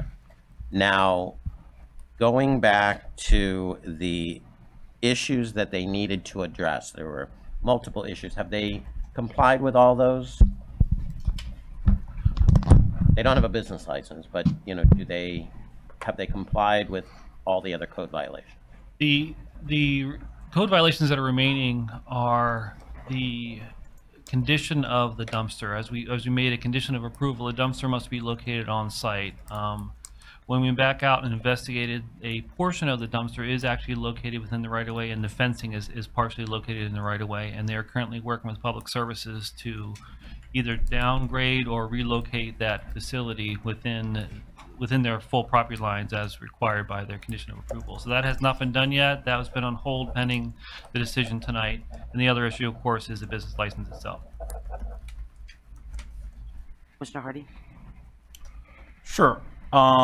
So the first thing that goes in my head, we have this no greater harm standard in our code. Just want to read that, make sure I got this right.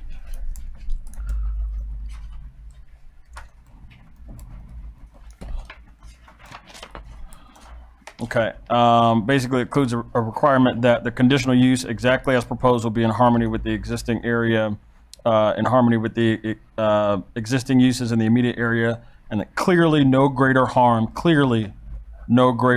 would result from a permitted use or some other conditional use. So I struggled to figure out whether that was met. And so there's conflicting testimony in the record. And so I guess as to that, I have some questions to Mr. Bono. Mr. Bono, in the August 7th meeting, you're noted in the minutes. First of all, Mr. Hyatt says basically that subcontractors are cutting the open with dust depositing on other properties. Screening fence won't dissipate the dust. And then you talked about, first of all, you disputed that. Do you dispute that? That originally was related to him claiming that there was outdoor fabrication outside of the building. Okay. Do you dispute that dust is depositing on other properties? I can't speak here nor there of that, because there's dust in the road. There's, white shell rock dust from around the corner by an adjacent property. There is dust deposits in our parking lot, which we do pressure clean and clean monthly. I can't say that we can contain it all, but we are working towards and always working to improve the dust collection that's being done there. Okay, so are you saying that you can't contain the dust that's produced by your use on the property that you rent to the property? I believe that we have done everything that we can to contain it to our property. I can't state whether, for 100% fact, whether our dust is escaping our property or whether it's street dust, or we're right off of I-95, we're right off of 10th Avenue, high traffic area, and there is shell rock exposed road within 200 feet of our property.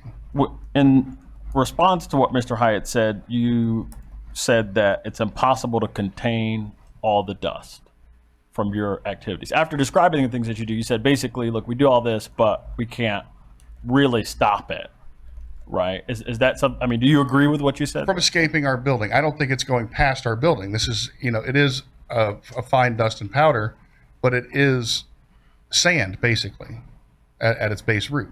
It doesn't float forever. I don't think it's floating the 50 feet out of our door, 25 feet across the street, 25 feet across their parking lot, and affecting their business in a negative way. Okay. Any more than what would be coming from the street. Okay, you said that you have the lot pressure cleaned monthly? We do that on site. Well, I'm sorry, Mr. Arias's employees do that on. Okay, and inside every 3 or 4 days? The inside is, they clean the inside. It's washed down daily. Everything is washed out into the recycling catch daily. They actually physically mop the interior floor every few days. Once to twice a week. Okay. Actually physically hand mop the entire floor, wipe down all the surfaces in order to keep all the machinery from being up or having a buildup of dust that would be harder to contain. Okay. Are you on site, Mr. Bono? Yes. During the week? Yes. During the workday? Yes. Okay. So you have some conditions that you were supposed to meet? Yes. One of the conditions is that your storage, your outdoor storage be screened. Can you say that you've complied with that condition since the October 2nd meeting? I believe with Karen Stokes, I've been back and forth with her about that. I've been helping to deal with this whole process throughout. The exterior storage is visible through our gate opening, but everything else is screened. And that was, as far as Karen Stokes was concerned, that was adequate. Okay, so you just said that the exterior storage is visible.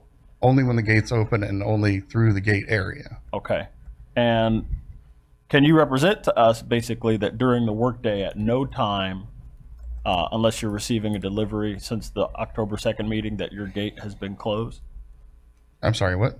So you're supposed to keep your gate closed, right? Unless, according to the conditions here, you're getting a delivery, right?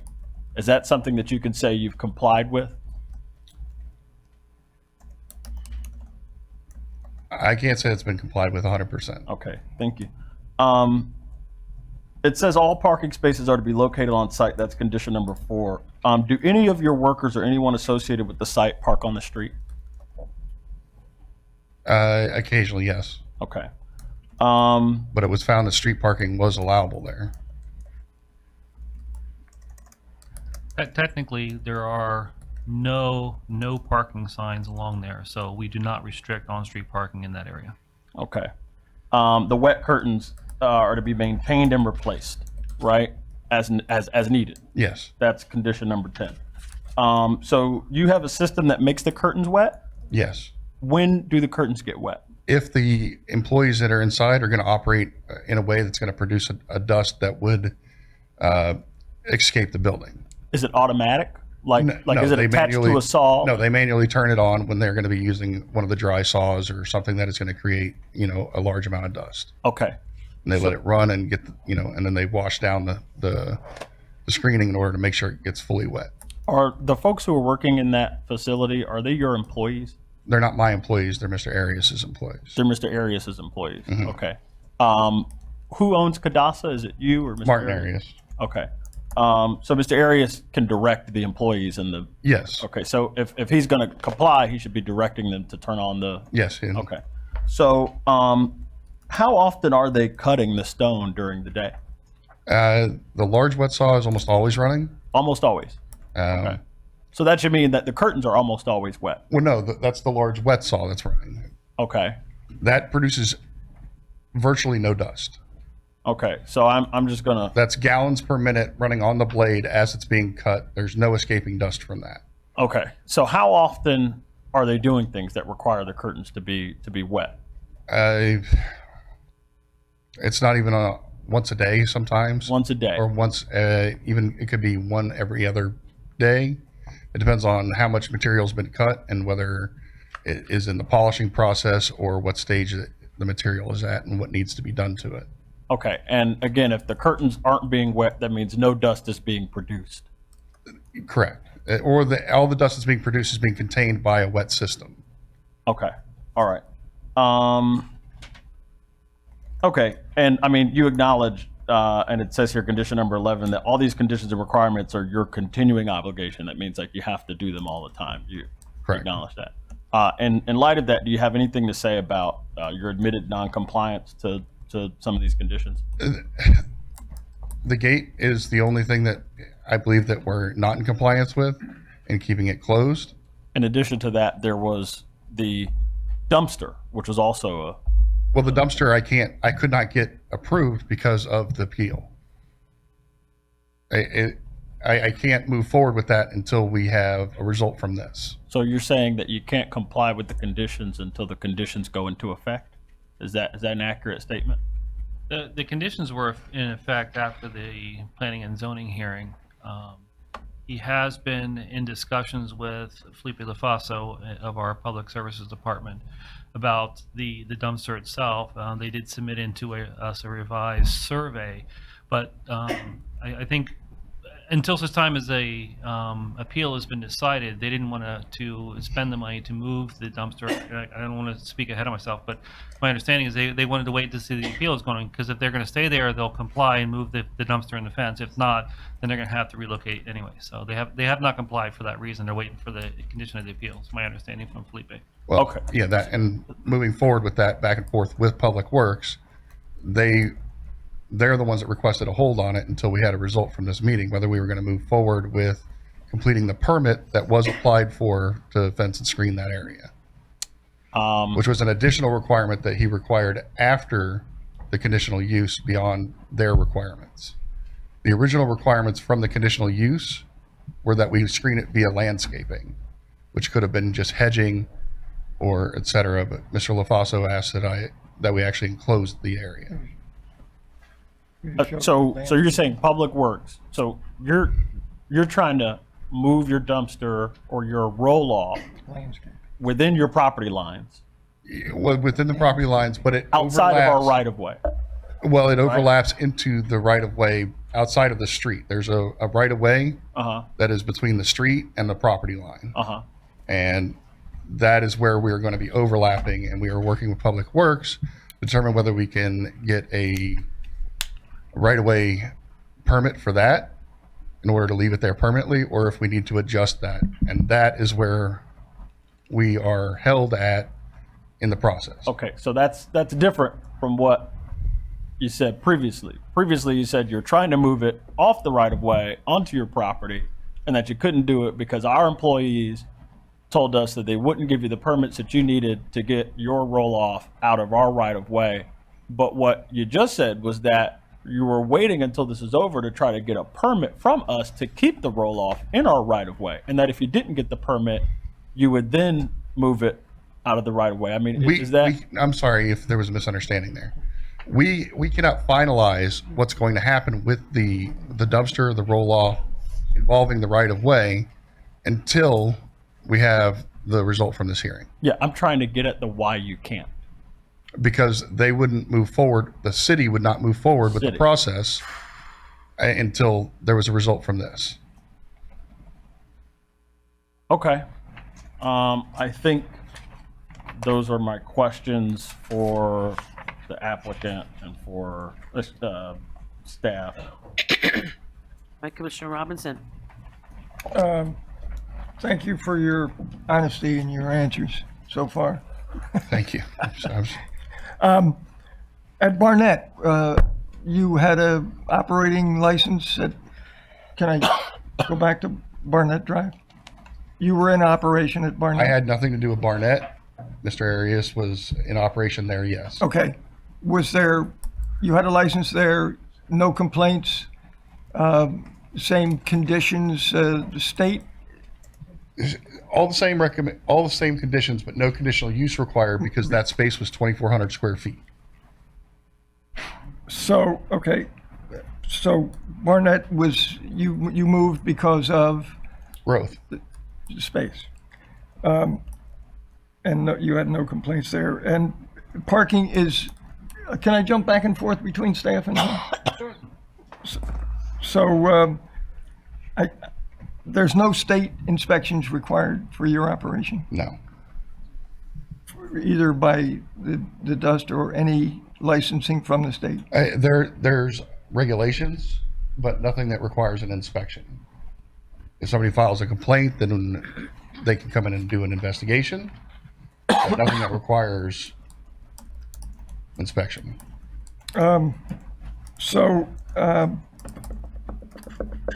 It's the requirements that conditions, you don't intend to, in good faith, do any of the conditions until you get approval? And the reason you don't have a license is because it's under appeal? Correct. Okay. Well, actually, let me back up. We have complied with everything in the conditional use that we can. Right. That we have not been restricted by the city of Lake Worth on their end. But in good faith, you could make improvements on the property that were requested by the planning and zoning. And we have. Okay, so then to staff, we allow roll-offs on right-of-ways? Technically, that's correct. I think the intent of that was during construction, roll-offs would be there, but the ordinance itself states that roll-offs can be located within the right-of-way. Can we address that in the future? For your will, yes. And just as a point of reference, in the conditions of approval for the conditional use permit, one of the requirements was that the roll-off container shall remain within the property lines.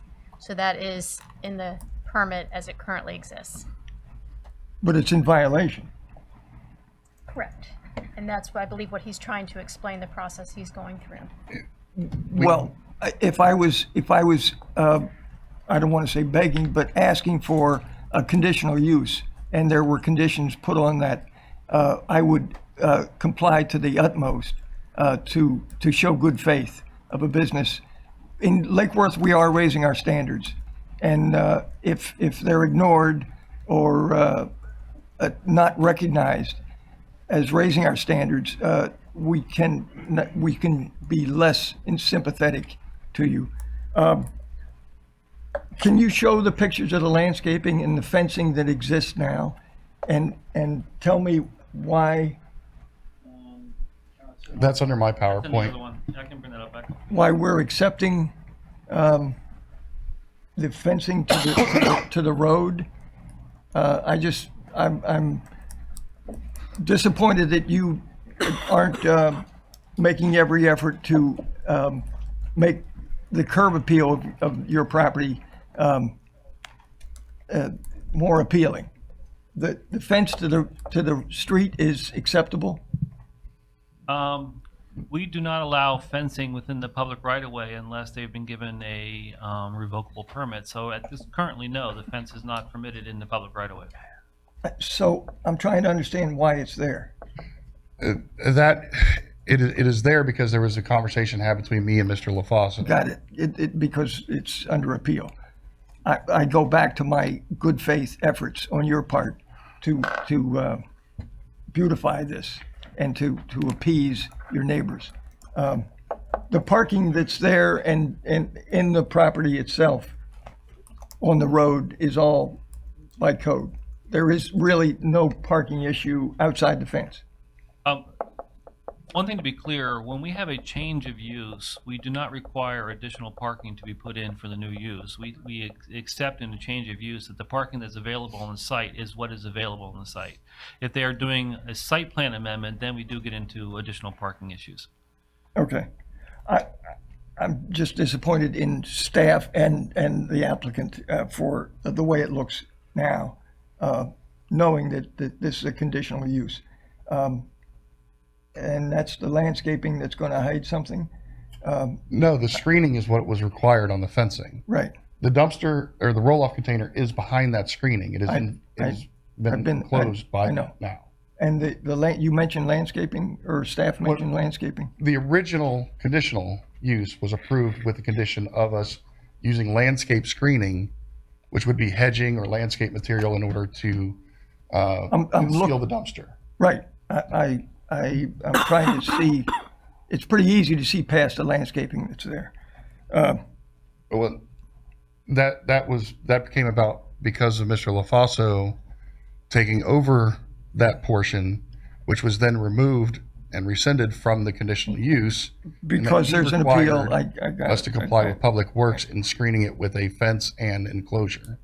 There was a misunderstanding there that we were trying to work out. You didn't understand that they were asking for screening, landscaping screening? No. They weren't asking for landscaping screening. They were asking for physical, complete screening with a fence and vinyl covering.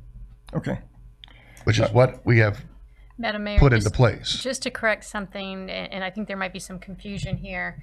The conditional use permit, the conditions of approval have not changed. They're still in effect. And so the original condition was that the roll-off container had to be within the property lines and that they would have continuous landscaping screen along the roll-off container to screen it from the right-of-way. I believe that screening that's up there was based on a conversation with Mr. LaFosse regarding a better way to perhaps screen it. The conditions of approval have not changed. Is it possible to extend this appeal for 60 days to see if there's any movement towards good faith by the applicant to really step up to the conditions that were intended?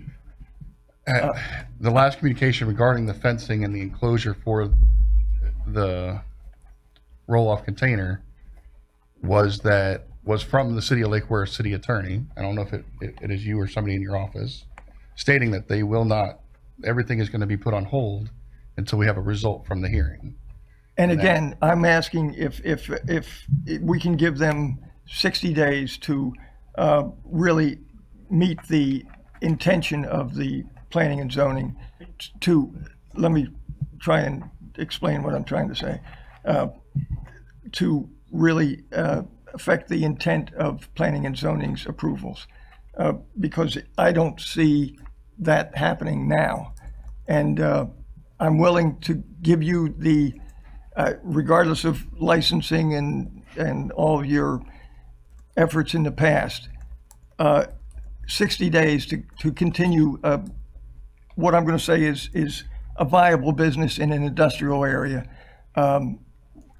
with your good faith that the intent of the planning and zoning be met. Is that possible? Attorney? Madam Mayor, to answer that question, like any appeal, the commission really has three options.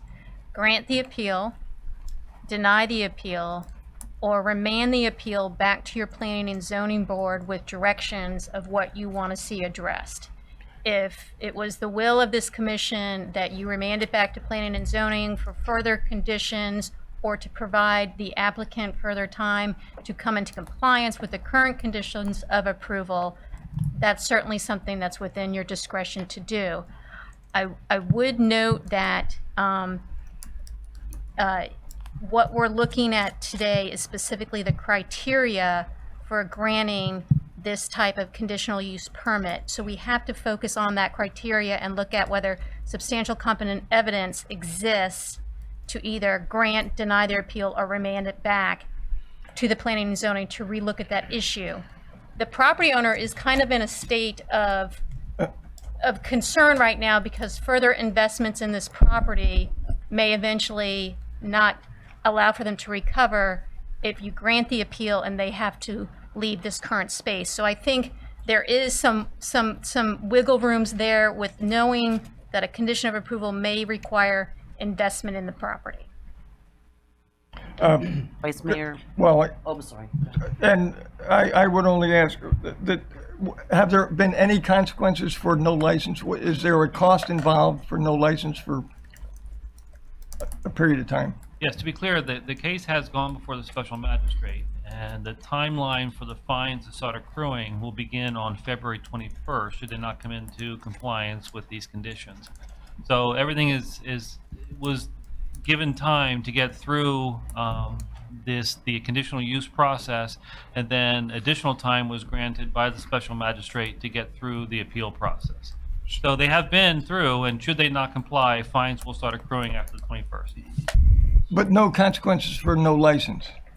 That's part of the code case. So that would be part of the consequences of that thing, should they not. Can you give me an idea of what those consequences are going to, the fines start after The fines start February on the 21st? 21st, yes.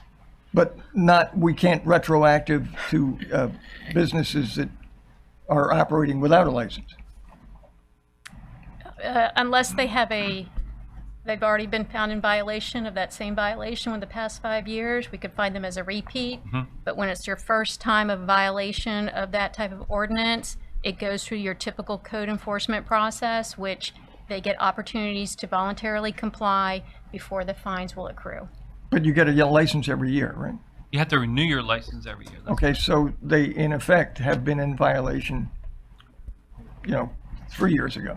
There's two things with license. You have the business tax receipt that has to be paid, and I do believe there's statutory penalties associated with for when you have to pay your business license, your business tax receipt. Since we have two components for our business license, the use and occupancy inspection, that's what code enforcement addresses to make sure that you have both components. I would like to see the city enforce the consequences of no licenses, however legally that happens. And I would ask that after we're done with questioning, I would be allowed to, and voted on a motion to the Point of order. Yes. just what's the legal term Point. to Reason. extend the Wait, hearing? I'm sorry. Hold on one second. Any point of order in the quasi-judicial process? Yeah. Yeah, I'm sorry. We're in the part of the meeting that has to do with questions. So I just asked a question. I thought you were making a motion. I'm sorry.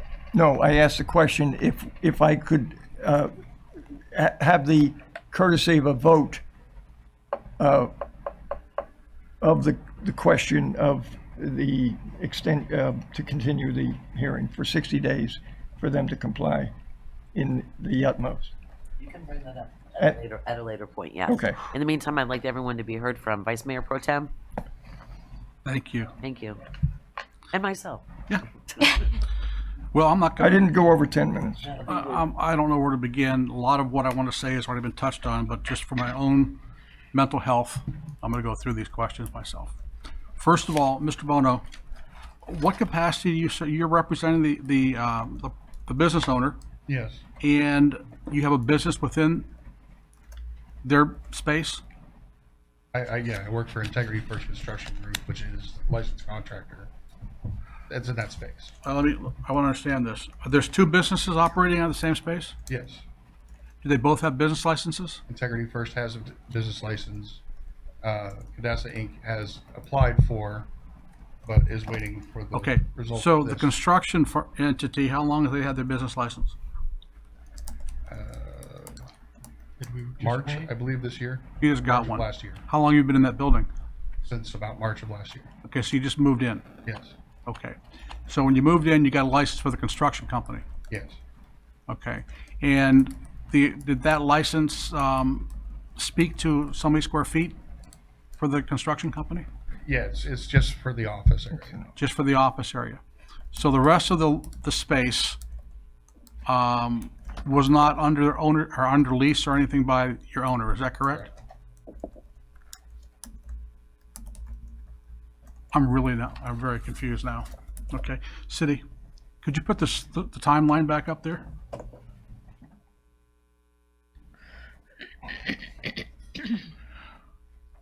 Okay, looks like, correct me, Mark, if I'm wrong here. Looks like since December of 2011, which is essentially 9 years ago, Cadasta Incorporated has been affiliated with this piece of property. No, in 2011, they were located at 843 Barnett Drive. Okay, good. Thanks for the clarification. So then, in October of 15, which was 4 years ago, a little over 4 years ago, they applied for a license in the current location. That's correct. Okay. And the license was not issued. What was the reason for that? That I don't know. The database shows that a license was applied for and is not issued, but I do not know the why. That's not part of the record that we have available to us. Okay. So then I would ask you, Mr. Bono, in 2015, if your client, I guess, applied for a business license and it wasn't issued, can you speak to why they waited two years to come back and give it another shot? I wasn't involved with them at that time. I'd sure like to know the answer to that because it's really important. Can I help translate for Mr. Arias?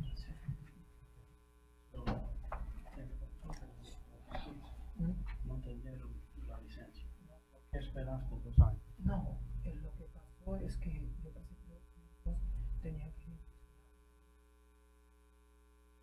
nunca fue a mi pensión. Entonces yo I'm going to do it in sections because I Okay, got to remember.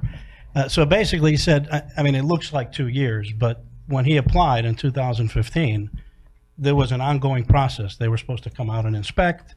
You know, then that got delayed. He was supposed to provide other information, which he did. Oh, ¿y por qué te dijeron no?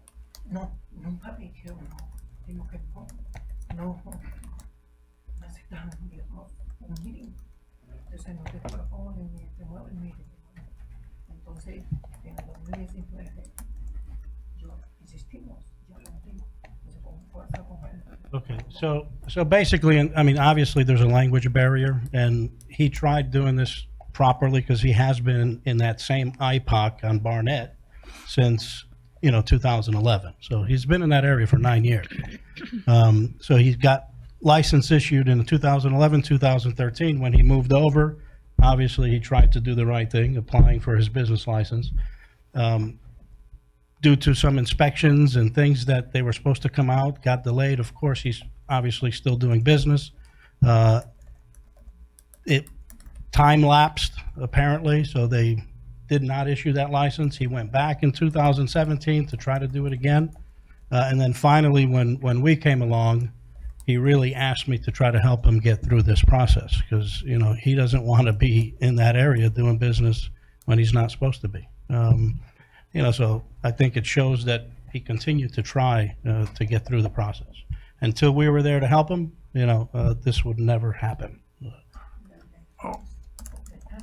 Yeah, I mean, his intention is obviously to get a license. He's, you know, he's obviously operating there uncomfortably, and you know, those saws, you know, that one saw in there is $70,000, so it's not, it's a big concern for him to operate properly. But he also, he's been through the process and licenses were issued to him in the past. So there's no reason for him to think that he can just sit around and wait for the city to, if that's what you're asking me to believe, that Well, the what I'm city saying, dropped the ball. his other licenses were not conditional use, so it's very simple. He'd go Point and is- get a business My license. point is, he went through a licensing process and understands that there is a licensing requirement. Yes. Okay, and he did not have a license in this new location. Correct. Okay. Was there a bakery operating in there at some point? That's prior to them coming in, that the previous license was for a bakery, yes. And when Wholesale did, bakery. when did that bakery move out? My understanding is in 15. Okay, so the bakery was gone prior to his moving in. That's Yes. what the record seems to show, yes. Because I kind of got the impression when you gave the presentation or somebody else had mentioned something about a bakery, that it was licensed as a bakery and that they were somehow affiliated with that bakery. The bakery was I believe they called it a, Yeah, like a cover-up cover-up, company. whatever. Yeah, I think that was represented, or it came Okay, across the wrong. So let me way. ask you a question. How long has the utility been in this gentleman's name, or his business's El name? eléctrico, ¿cuándo tú lo pusiste en tu nombre? ¿Tú sabes? El día que entramos acá. ¿El 2015? ¿O tú no sé? He's saying that as far as he could remember in 2015, as soon as he got there, he swapped it over to his name. Okay. So the bakery was never there when he was the No, ahí no tenía tenant. una bakery haciendo 18. Sí, no, eso Primero. Primero, sí. Yeah, it closed prior to him taking that location. All right. Here's the other questions I have. The fence that you all put up around Yes. the dumpster or the Mhm. roll-off? Yes, Did you have to get a permit for that? correct. And Did you that's, get- I wanted to Well, clarify, hold on. Mr. Robbins. Did you get a permit for it? Yes, The permit was approved. correct. You're telling me the city approved a permit. Did we get an issue permit? You're telling me the city approved a permit that allows you to go into the easement. Is that what you're telling me? That, I know that we got a permit based on our drawing on a survey with the city. That's when Mr. LaFaso, I believe his name is, came out. Uh-huh. And now, prior to that, you know, all we had to do technically is put some shrubs up, tall shrubs. It would have been much less cost I effective. just want to know if, So we tried to if the do- work that you did was permitted. Correct, yes. Oh, now, in the right of way, that's Well, that's when- the question I'm having. Well, because that's why we're going through what we're going through with Mr. LaFaso and possibly a right of way permit. Is that accurate? The survey that was submitted was more of a site plan, not a true survey, and the site plan showed that the dumpster and the enclosure would be outside the right-of-way. When we actually got the accurate survey, and when we looked at it, we realized the site plan was inaccurate, and so what staff reviewed showed that it was going to be in compliance, which is why we approved it. The later information showed us that the site plan was not correct, did not match the survey, and they were actually encroaching within the right-of-way. And it's still there. I think Now- I think what I hear you say is that staff relied on a document that they should not have relied on to issue the permit. Staff relied on the site plan that they submitted, which showed us that the fence was compliant, but when we investigated further, we realized that it was actually within the right-of-way. Okay. All right. Let's see here. Can I comment on the fence one more time or no? Sure. I mean, again, so if we know, I'm here to try to say that we're trying to do everything we can to comply.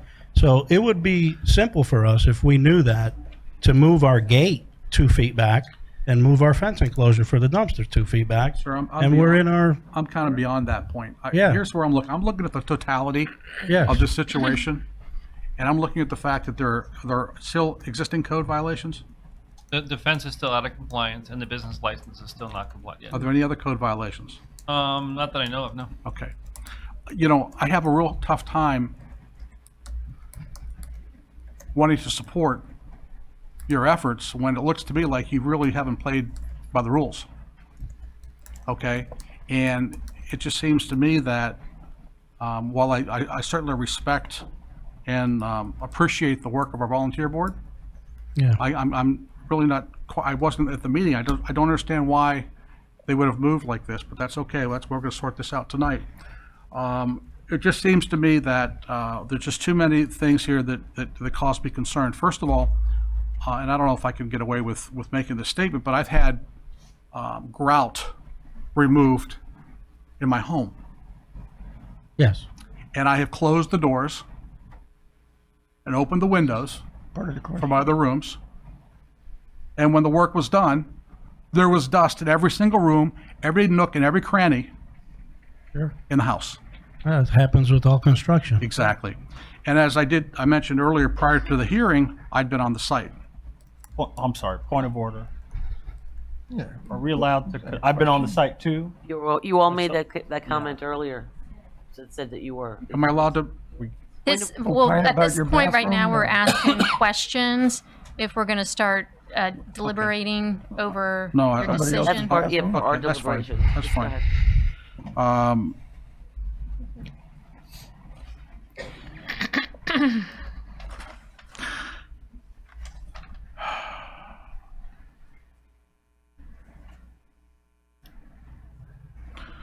I don't want to repeat things that have already been said here tonight, but I do have concerns about the gate not being closed at all times. That was one of your conditions. Okay. Okay, so you didn't meet that condition.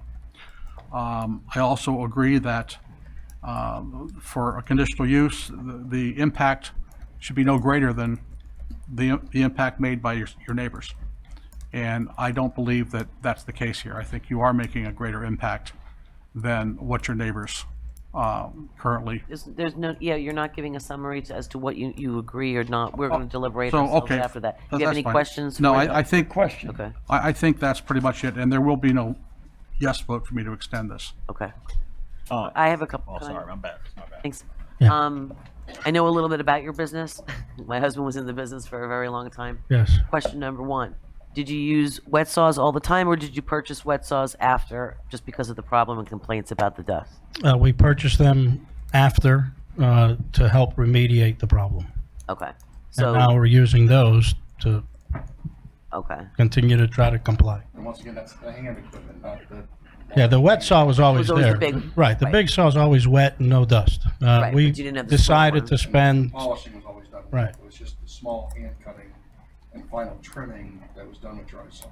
Heck, a Makita will give you that much dust on the side. well, no, that's what I mean. So That's what you're now talking he about, yeah. purchased the $800 Makitas with the water lines Okay. to help. Who put in the drainage system? Now, that was done when he moved in. That silt system, Yeah. it has to be there for the saw to operate properly. Okay. And it also obviously helps not contaminate the water. Okay. And then just to go back on the point of that, on one of those slides, someone was asking about if that's regulated. Your sewer department management came out and did say, I forget what date it was, that it is in compliance. I just knowing what I know about the industry and knowing how many different places, just for point of record, my husband does not do business with this establishment, nor has he that I know of. No. Sorry. I just want to say that for the record. The question that I have about it is that, like, first of all, we're zoned for this in this area as a fabrication shop. We had what, granite places all down, I guess the opposite side of 10th Avenue North were probably 3, 4, 5 of them, if not right along 95 there. Difference being, though, that they're not on top, there's granite on top of granite as opposed to other types of businesses on top of other types of businesses, I guess. There's granite on top of other types of businesses and granite on top of granite there. On the other Oh, side yeah, as on the well. other side. There's Even the between- even the fabrication side? There's one in the same parking lot as Advanced Auto. Okay. In the parking lot there. Okay. The wet systems, you have the wet curtain systems now. Yes. Are you using them religiously? I mean, for every Yeah. dry saw. Another thing that I want to mention is, these guys don't want to breathe in dust any more than anyone else. So when he bought the wet system, it's a breath of fresh air, literally, for them. So that, they wear their masks, but it's much better for them to have a wet system. It's very costly, which he did to comply, and it actually helped his guys. So when they can't use that wet system because it's a little larger, so they have to use a dry, it behooves them to turn the water on to minimize that dust. And are you dealing in only natural stone products, or are you dealing in quartz projects now that are synthetic Yeah, material? it's all quartzite, granite. So the synthetic, though, is a different element to the types of Sure. dust that people it's just, are not used to. It's an epoxy, silica based. It's not comes from the earth like granite, but it's very similar. Well, now, staff, do you are there any requirements? Like, I know in auto body painting types of companies, they had to create Filtration. remember they had booths or whatever, The painting booth. spray booths and things of that nature. Are they completely sealed? I mean, and what are the, I guess, you got all the different regulatory commissions of whatever created these laws. There are no laws in place for this type of business in regards to fabrication? Well, I can't say there are no laws, because DEP does regulate that any industrial business cannot produce a dust or a byproduct, if you will, that can be harmful and it can escape any containment system. That's basically what the law says. So I don't know of any law specifically dealing with granite cutting, but the research that we did earlier does show that they must maintain a healthy environment inside and outside the building. Okay. And do you mind if I ask some questions of the appellants? We're done? Yeah, thank you very much. Thanks.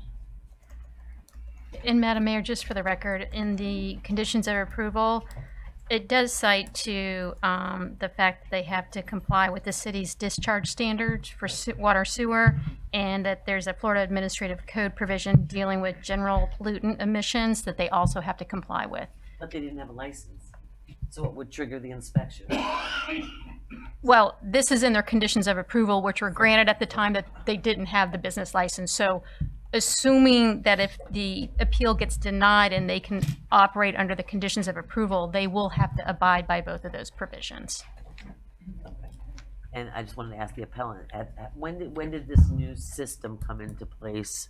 And if I could have just asked for just a high sign, the new wet system. Have you witnessed the new wet system on?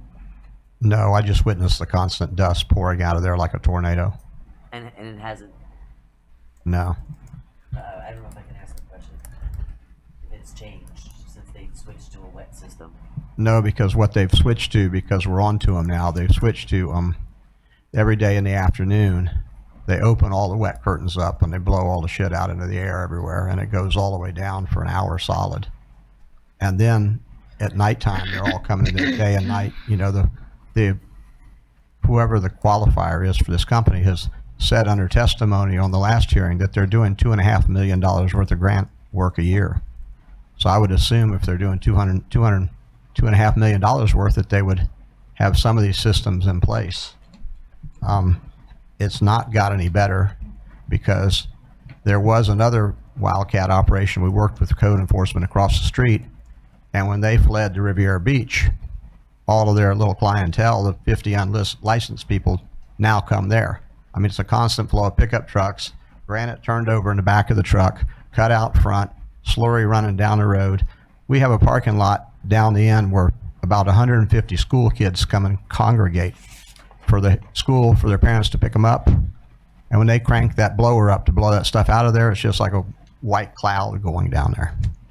I mean, we had a black car in DJ's shop the other day that in 2 hours it was completely white. Looked like it snowed on it. So no, there's no better system in place. This facts speak for themselves. He went in there under the permit of the bakery, and the staff did not recognize, here's what was submitted in the plan, here's the bakery, and here's what it looks like now. There's no permit for any of that stuff inside. I've been working on the building and zoning and code to get on them for weeks. Ringel, I guess, got sick and had to go away. I've tried to find him for 2 months. Now, what happened on this was they went in there with the contractor and they built out a illegal build out as big as their house. It's 950 square foot. They chopped up the floor, they put in bathrooms, they took out a hurricane door and they put in a man door. You know, it's going to end up like G Street or Hialeah.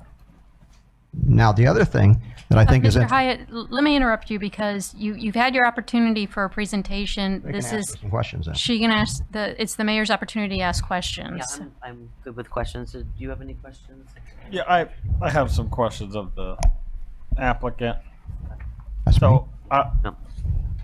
Of the, I'm sorry. of the applicant, not the appellant. Not the I'm appellant, sorry. okay. Okay, so I go back down from Yeah, that? if you want to sit up front just in case. All right. Call me back. So, I was just trying to figure out who is engaging in the business activity on this site.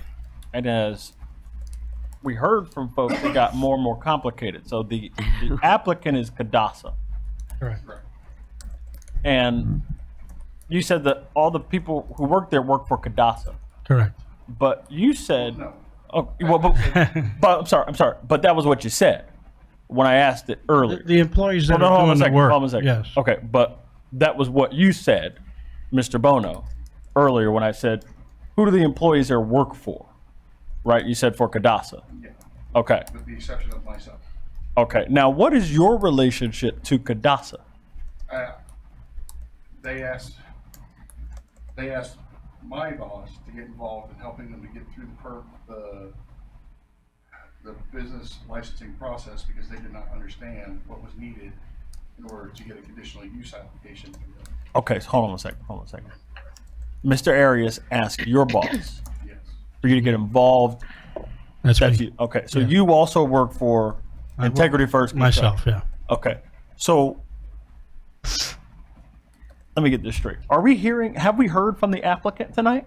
Yeah, he's right there. I don't believe we've heard from Mr. Arias. He has a representation letter. So you're, oh, okay. Yeah, we're representing him because of his language barrier. Okay. So Mr. Arias is the gentleman there. Correct. Okay. All right. Clear it away from me. Last thing. So you said you got a permit for that fence? Yes, we did. Okay. You didn't put accurate information on the permit application, which is why staff granted you the permit. I submitted what was required in documentation. I also notified Mr. Wolfaso, this is where the whole requirement come from and the misunderstanding came from, why we're in the process that we're in the situation that we're in with the fencing. Mr. Wolfaso came out, had a site visit with me. We talked about in person, what he wanted to be done, and including the location. I then prepared a permit package, submitted the permit for the fencing, which as soon as that was done and I had a permit number or permit application number, I notified Mr. LaFaso of that permit number so that he could oversee that applied with what he recommended. Okay. I was with him at the site meeting. Hold on a second. But you just talked about a conversation between you and Mr. LaFaso. I asked you about what you put on the sheets of paper that you submitted to the city in the form of a permit application, and I asked if what you put on those sheets of paper was accurate. Staff represented to us that it was not accurate, that the placement of the fence on that application was not where your fence is today. So I'm trying to. This is the site plan that was submitted as part of it, and if I can show you here. This dimension appears to show us the distance from the center line of the road to the what appeared to be the property line. This line is not accurate with the actual survey. It's about 10 feet off. The actual property line, I don't want to represent it technically, but it's back here further. That's what the survey says. This is the site plan we received. So according to our reading of this, it appears that this line is inaccurate. Right. So But that's the edge of the street. That was never intended to say that it was the property. I'm astounded. okay. Well, I've heard enough. Vice Mayor Pro Tem. Thank you. Couple of questions. Mr. Bono, you're a general contractor? I am not. I am. You're okay. Who submitted the application, the site plan? That was us. Okay. if you're, as a general contractor, you know what documents to submit, right? Whatever the city requires, we submit. Okay, but I think what I heard was, and maybe I'm not accurate on, I think what I heard was that you submitted a site plan, but you didn't actually give them the survey of the land. I believe there was a survey with Well, the initials. I'm talking. Yeah, I didn't submit the application, Jason did, but. Well, who if drew up they- the site, who did the site plan? Did you do it, Jason? Yeah. So he did the site plan. Are you a general contractor? No, sir. Okay, I'm a bit confused. You're not a general contractor, and you are, but Mm-hmm. you drew up the site plan, Correct. and you did not. I did the drafting, yes. Yeah, I don't do any drafting. He does all. So the you drafting. just signed off on it as a GC. Correct. So Which you I do with took all his my work. projects. You took his work, and you signed off on it. And did they or did they not use the right document when they submitted the plan? Should they have not included a survey with that? Yes. The survey was not, if there was a survey in the packet, that's possible, but the site plan is what we looked at for the location of the dumpster. Is a survey required? Survey is required. Yes. So the city approved it without benefit of the survey. Yes. Yeah. Well, if Yeah. the survey was required, it was part of that package. So there most likely is one, or else the city would say, hey, we need a survey. Is there a checklist on the permit that says you got to have this document, this document, this Yes. document, et cetera? Yeah, and to be clear, it's very possible this survey was submitted in with the original application. But like I said, we went off the site plan in looking at this. Here's where I'm having the trouble. I'm trouble that somehow a general contractor is brought into the mix here to help with this process, and somehow the permit application was flawed. And what I think I'm experiencing here was the city may have erred, and that the contractor may have erred. I think that's what I'm hearing. That's very possible. Okay. And I would think, for my benefit, that if I were the applicant, I would make sure that all my i's were dotted and my t's were crossed before I submitted that permit application. Correct. But that site plan shows a measurement from the middle of the road to the end of the road, but they saw it as to the property line. It does not say property line there. It shows the road, the center of the road to the edge of the road. So you're saying that space right above the line that says Aragon Avenue, you're saying that space right there is represented as the road? That's the center line of the road, yes. That Oh, whole, the that line whole space the is, line that runs along the bottom of the landscaping illustration. that's the edge of the road, Okay. the end, Where's the middle of the road? right there, the dotted line. Uh-huh. Okay. Let me ask you a question. Either one of you experts in the art of granite cutting? No. Okay, let me ask the applicant a question. Yes, Martin? When slurry is created, that's water and minerals Correct. mixed together. Yes. What happens when that dries? That mixture dries? Están preguntando cuando el agua se mezcla con el polvo. Cuando eso seca, ¿qué es? Es un bajo. Okay? Es bajo. Goes back to dust. I mean, he's basically saying it's dried dust. So it doesn't take on, the form of maybe a rock. Well, it becomes a hard clay-like substance, yes. So it becomes would gummy be a good, even? I mean, once it dries out, it's not gummy. It's just like a dry Play-Doh. If you've ever had Play-Doh dry out, that's what it is. I was thinking about Play-Doh earlier today. That's funny. What I was thinking about Play-Doh. So let me ask you a question. Hypothetically speaking, if that slurry got into our storm system, our drain, would that potentially cause a clog and or other complications? I'm not sure what your storm systems are like, but I'm sure it gets it every day from across the whole state, wherever they do production or silica or sand or construction. Okay. We'd have to stop all construction if it was because of dust. Sure. And one more question to the applicant, going back to the electric bill. At any time when that electric bill was in his company's name, was there any other business operating in there other than himself? cuando tú pusiste el eléctrico en tu nombre, ¿tenía otra gente trabajando ahí? Any? No. Never, no. Okay. And let's see, what else do I have? I guess that's it. That's the end of my question.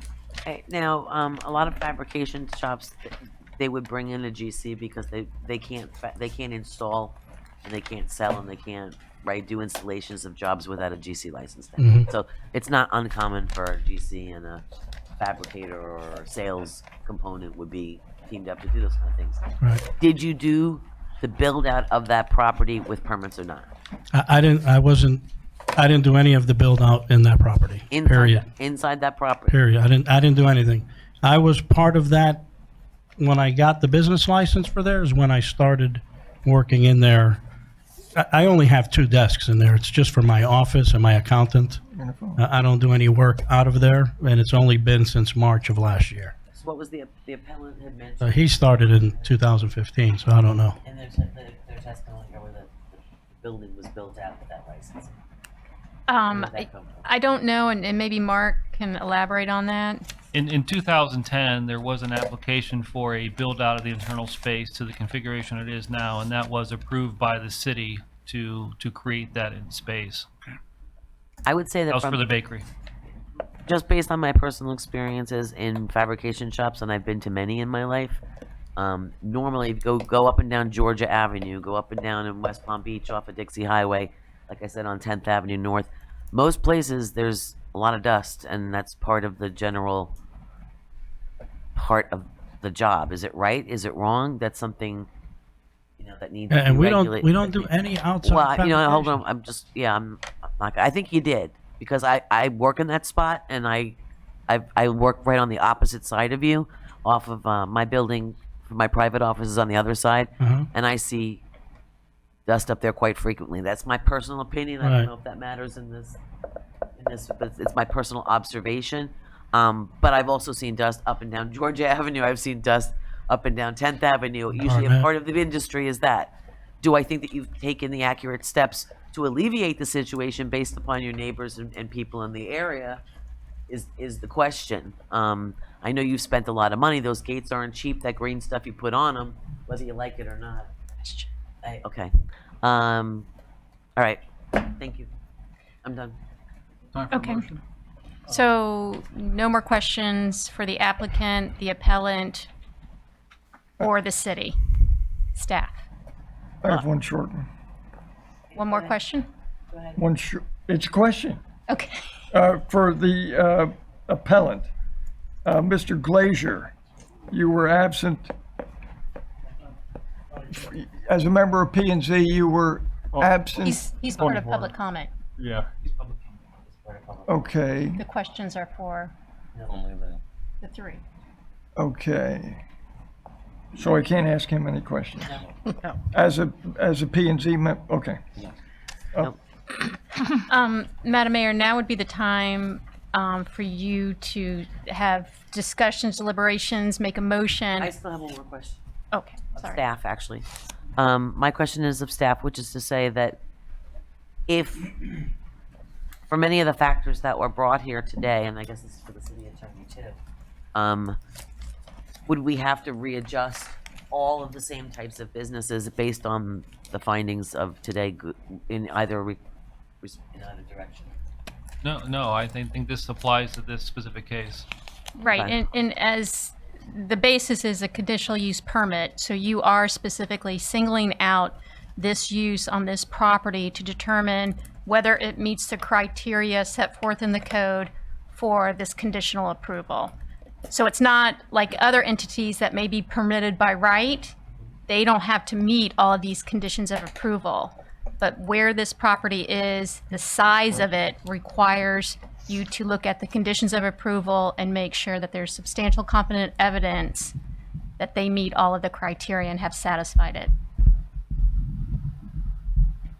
So for the purpose of your consideration of making a motion, what you need to focus on are the criteria that are set forth in your backup that's provided.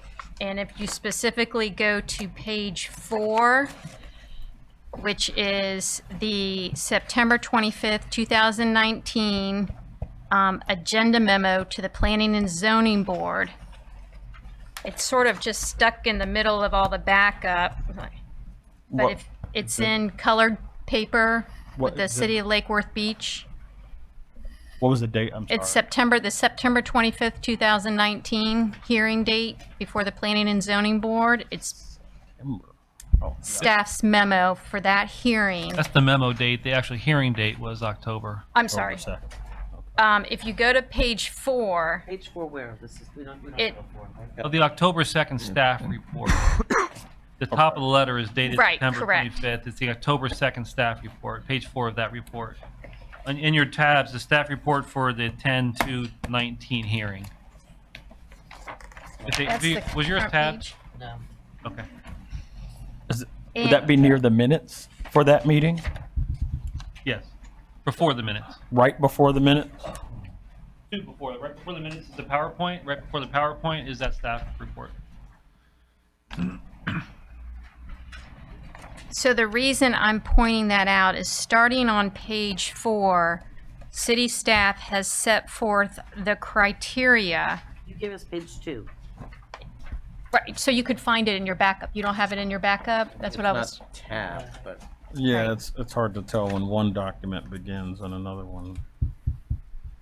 And if you want, for the record, I can read in the criteria that you guys would be considering. There are, yes, Madam Mayor. So you have 4 general findings relating to harmony with LDRs and protection of public interest. The first one is conditional use exactly as proposed at the location where proposed will be in harmony with the uses which, under these LDRs and future land use element, are most likely to occur in the immediate area where located. That's number 1. Number 2, the conditional use exactly as proposed at the location where proposed will be in harmony with existing uses in the immediate area where located. Number 3, the conditional use exactly as proposed will not result in substantially less public benefit or greater harm than would result from use of the property for some use permitted by right or some other conditional use permitted on the property.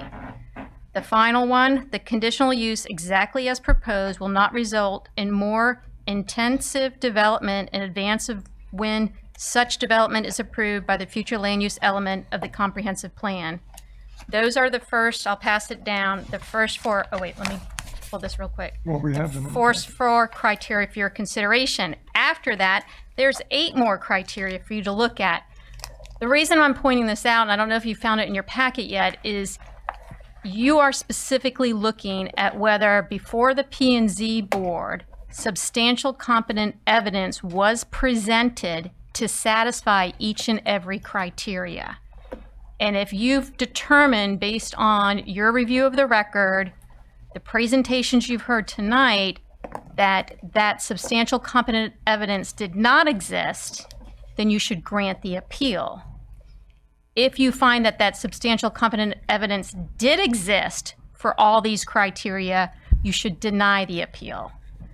The third option, as was mentioned when Commissioner Robinson spoke, was another option to remand to the P&Z for some further action consistent with the criteria. I'm going to ask for a brief recess so that we can find these pages and have a second to look over them for ourselves before we make a decision. No communication, please, with any other parties on either side. Thank you. How long is the? 5 minutes.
Madam Mayor, it's 8:49. Okay, let's resume. Temperature.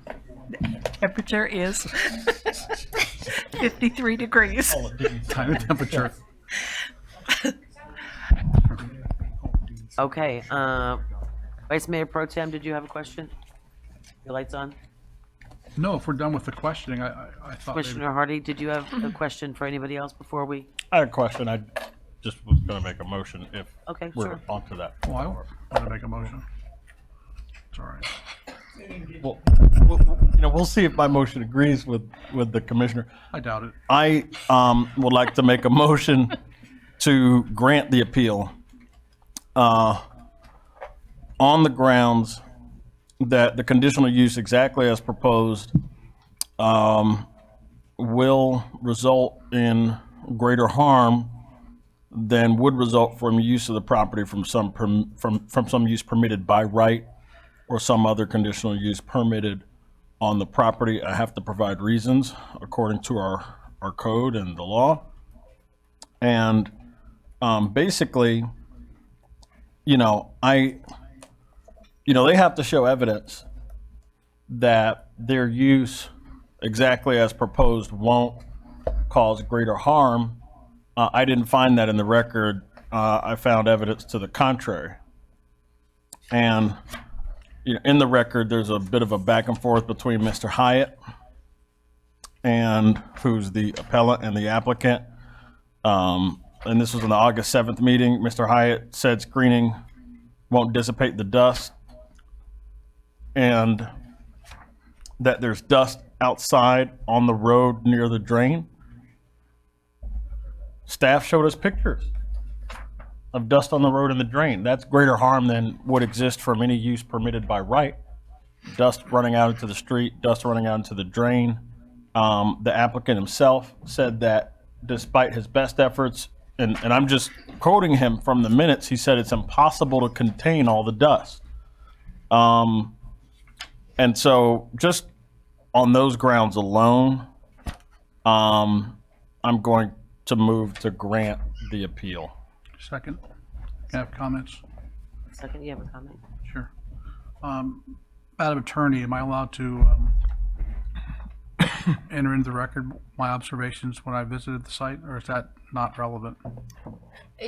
Well, it's more of deliberation at this point and discussion, but you can certainly discuss what you observed as part of the support for your seconding the motion. Right. I'm seconding the motion because I do agree, believe it or not, with Commissioner Hardy.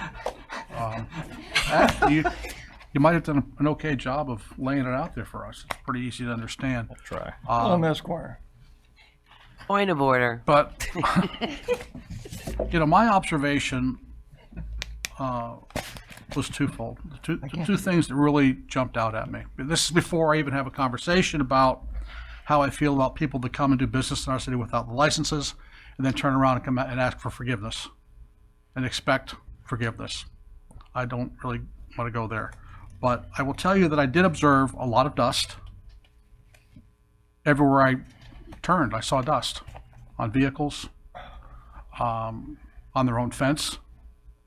And I also followed a trail of what looked to be slurry from their driveway to the storm drain, which is probably about 75 feet to the east of their driveway, certainly on their side of the road. And when I looked into the drain, all I saw was nothing but white slurry. And I asked myself, gee, I wonder if this slurry is going to back up this drain, or if this slurry is going to do something to the storm pipes or whatever. So no, I don't believe that the conditions have been met fully, and that's why I'm seconding the motion. Thank you. Commissioner Robinson?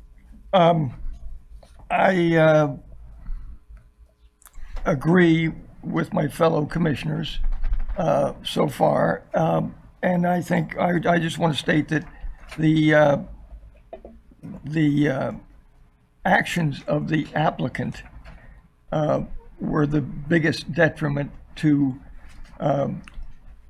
the appeal on their part, or their application. My concern is the involvement in the city was flawed.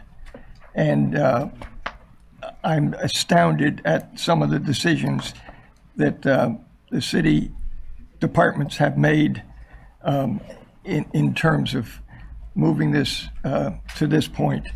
I hope that we are able to rectify, thank you, the right-of-way dumpster issues, the clear request. The applicant did not work in good conscience to meet the required criteria.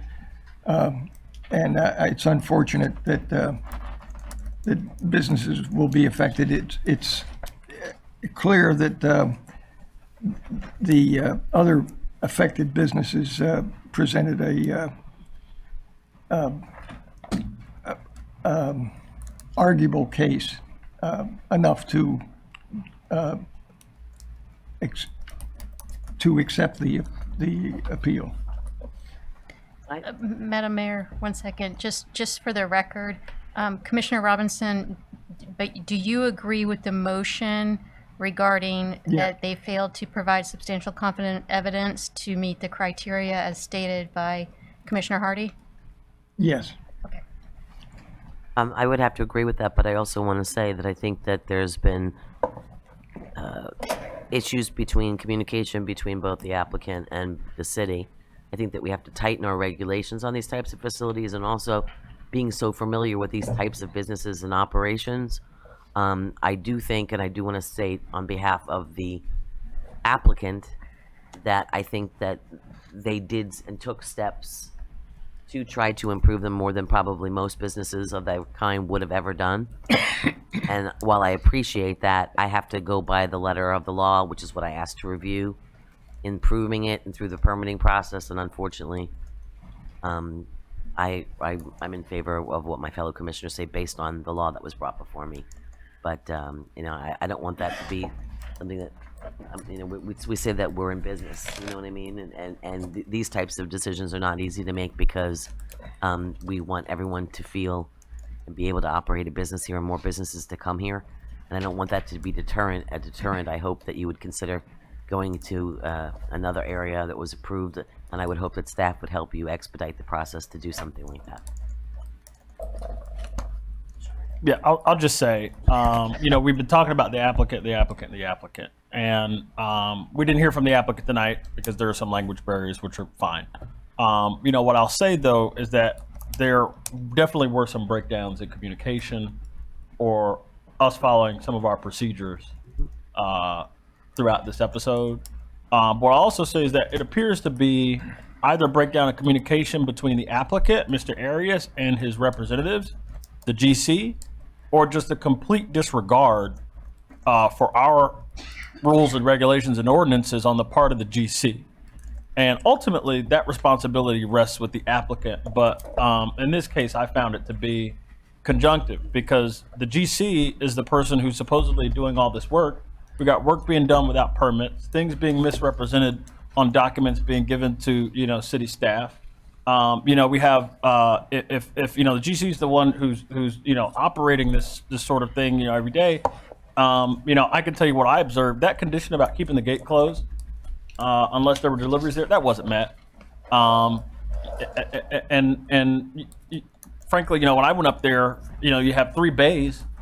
One of the bays, all 3 of them had a silt fence. One of the silt fences was permanently open, right?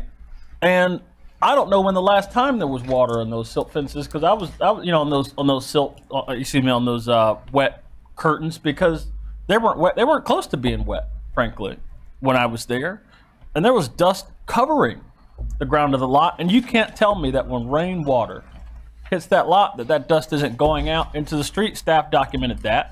That's competent, substantial evidence to negate the fact that they met their burden. But the GC here has some responsibility for the failures here, and wildcatting was used.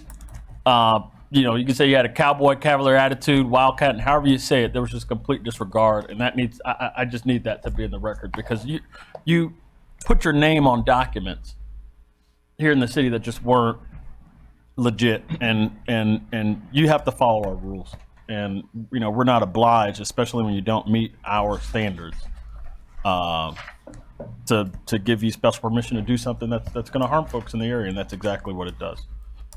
We've got a motion on the floor and a second. All those in favor state so by saying aye. Aye. Aye. All those opposed? Motion carries unanimously.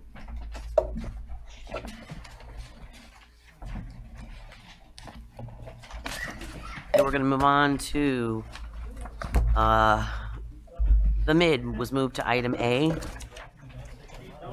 Madam Mayor, you're entertaining a motion. I'm entertaining motion. So moved. Second. Second. Do we need a presentation or? Madam Mayor, just briefly, as you may recall, we entered an incentive agreement with the MID back in May of 2018. We amended that agreement in December of 2019 to address some construction lender requests. We did anticipate that First Amendment. The Second Amendment that's before you tonight is to address an issue that came up regarding their construction bond. We have worked out a way for the construction contractor to provide that construction bond. We've had to create several different ways that monies would flow from the city to make sure that that bond stays in place for the duration of the infrastructure improvements. We have done that in the Second Amendment. The Second Amendment is final. There's one exhibit that I have to get city staff to confirm. The exhibit is a construction contract between the MID and their construction contractor. I have to make sure that the scope in that construction contract is the same as the scope in our incentive agreement. So tonight, what I'm requesting is approval of the Second Amendment, condition on staff making sure that the scopes are exactly the same. And once I have that confirmation from staff, we will ask the mayor to then execute. We've got a motion on the floor in a second. Which doesn't require. All those in favor state so by saying aye. Aye. All those opposed? Motion carries unanimously. And just for the record too, please note that there were no public comment cards. Thank you. Okay, the other item has been moved, which is the traffic. This was the road diet. So we'll move on to the city attorney. Do you have a report? No, I do not. Thank you. City manager? Madam Mayor, it was discussed under comments, an update on our conversation about the graffiti that we're seeing. Unfortunately, our Captain Bayer is not here to provide some more information about efforts that the sheriff's office has been working on. They do actively go after and work, as you've seen, the graffiti unit. And we found that graffiti has peaks and valleys in activity levels. We've also had some big disappointments. The feral guy that has tagged everything regionally was caught. Yes. But copycat. He's out, from what I understand, because again, getting the process of the system to actually do something. It was even said that he had run up $1 million worth of damages in Alabama or one of the Gulf states, and they didn't take him. So it's just very disappointing, disheartening to see that kind of activity. We try to do our best to identify them, document them. The sheriff has a very extensive program to make sure that we're not looking at gang tags and all kinds of other things. So we try to do our best. And along with, I'm going to segue into the shopping cart. We have a conversation with our employees about, while they're on their daily routes and activities, to look up, to look out. And I know some other cities have developed programs where they expect employees to constantly be on the lookout for things that look out of order, whether it's a potential crime, graffiti, trash and debris, and things like that. And that's a program we haven't formalized here. So it may be something that I can bring back a report on some concepts that we want to do, because I'm hearing an interest, and I too agree. More eyes and ears out in the field is a good thing. It's just getting people who are focused on their tasks as they're employed to do, then going through a process of stopping and saying, I need to let my supervisor know I saw this, this, and this. And it gets passed to the right department. But We've had some success at that, but we'll look at what other cities So are the doing. segue from the shopping carts included the trash and bulk Graffiti and your bulk pickup too, yes. Which gets back to other issues we have with the monthly Bulk pickup. eviction piles, as we Yes. call them. It's a monthly thing. So I hope that kind of gives you a little bit of a response, Vice Mayor Pro Tem, but we can get with Captain Bayer as well. Thank you. Yes, sir. City Manager. And, you know, I'm not looking to start a debate, but a comment was made earlier about, you know, smaller issues. You know, I do believe in the broken window theory of bringing up a community. And, you know, shopping carts, we all laugh and giggle about shopping carts. I don't think it's very funny, okay? In fact, I find it borderline repulsive for me. Okay, so right along with graffiti and piles of garbage, and you know, if we can't control those little things, then how are we going to control some of the bigger things? And it's all about pride in our neighborhoods. It's all about each of us as residents, each of us as employees, just kind of looking out and you know, kind of pointing the way. And if we see something like that, to do something about it. But you know, if we're going to go to another level with this community, we're going to have to really get serious and call out the bad actors for this kind of stuff. And it really kind of breaks my heart to see new projects come on board. They got to put up their construction screening or whatever and have some knucklehead come along and tag it. You know, I got a real problem with that. And the mayor, I want to thank her for her walk, her crime walk. I've spoken to Captain Bear a month or so ago about doing one in my district. But you know, this is the kind of diligence that we're all going to have to really get after. And just, you know, if you're a bad guy, I don't want you in my town. You know, maybe that's not politically correct to say, but you know what? Lake Worth is not going to continue to be, or we're not going to be a repository for this kind of nonsense any longer. And, you know, we're tired of people treating us like a secondhand community. We've done a lot of really, really good things over the last several years. And there's a lot of energy and a lot of new people coming into town that see things much, much differently than folks saw things 10 years ago. And we need to embrace that and help them realize their vision and their quality of life expectations. This normally isn't the time for this, but I know. Commissioner Hardy, I'm going to breathe on all of you if you don't. Please do. Did you say that some of that garbage that gets out on the sidewalk is people's belongings that have been removed from their dwelling? Eviction piles is what we Eviction, kind of yeah. call them, and they seem to happen at the end of the month. And, So that's the owner removing their belongings, put it on. So how does that work as far as the owner being cited? Just really quickly, and we've actually improved dramatically. If it's technically in the right of way, and believe it or not, the city does know where the right of way line is. That's handled by sanitation, and sanitation, we're actually training some of their key staff who are out in the field to also get FACE certified so they can help them. If it's on the property, the code officers go by and cite them, and they've been really focusing on the main corridors and the places, you know, as you were just saying, where people really visibly see those active units, and they've done a great job. We still have a lot more to go, but depending upon where the dividing line is, depends on what laws we can throw at them. And the goal is, you know what? If you're not going to manage your property, you're going to dump it out there for the community, we're going to fine you, we're going to lien you, and we're going to take your property. Is there a way, if it's out on the right of way, can we, you know, for example, we board and you know, we'll clear a property and then put it on their tax bill.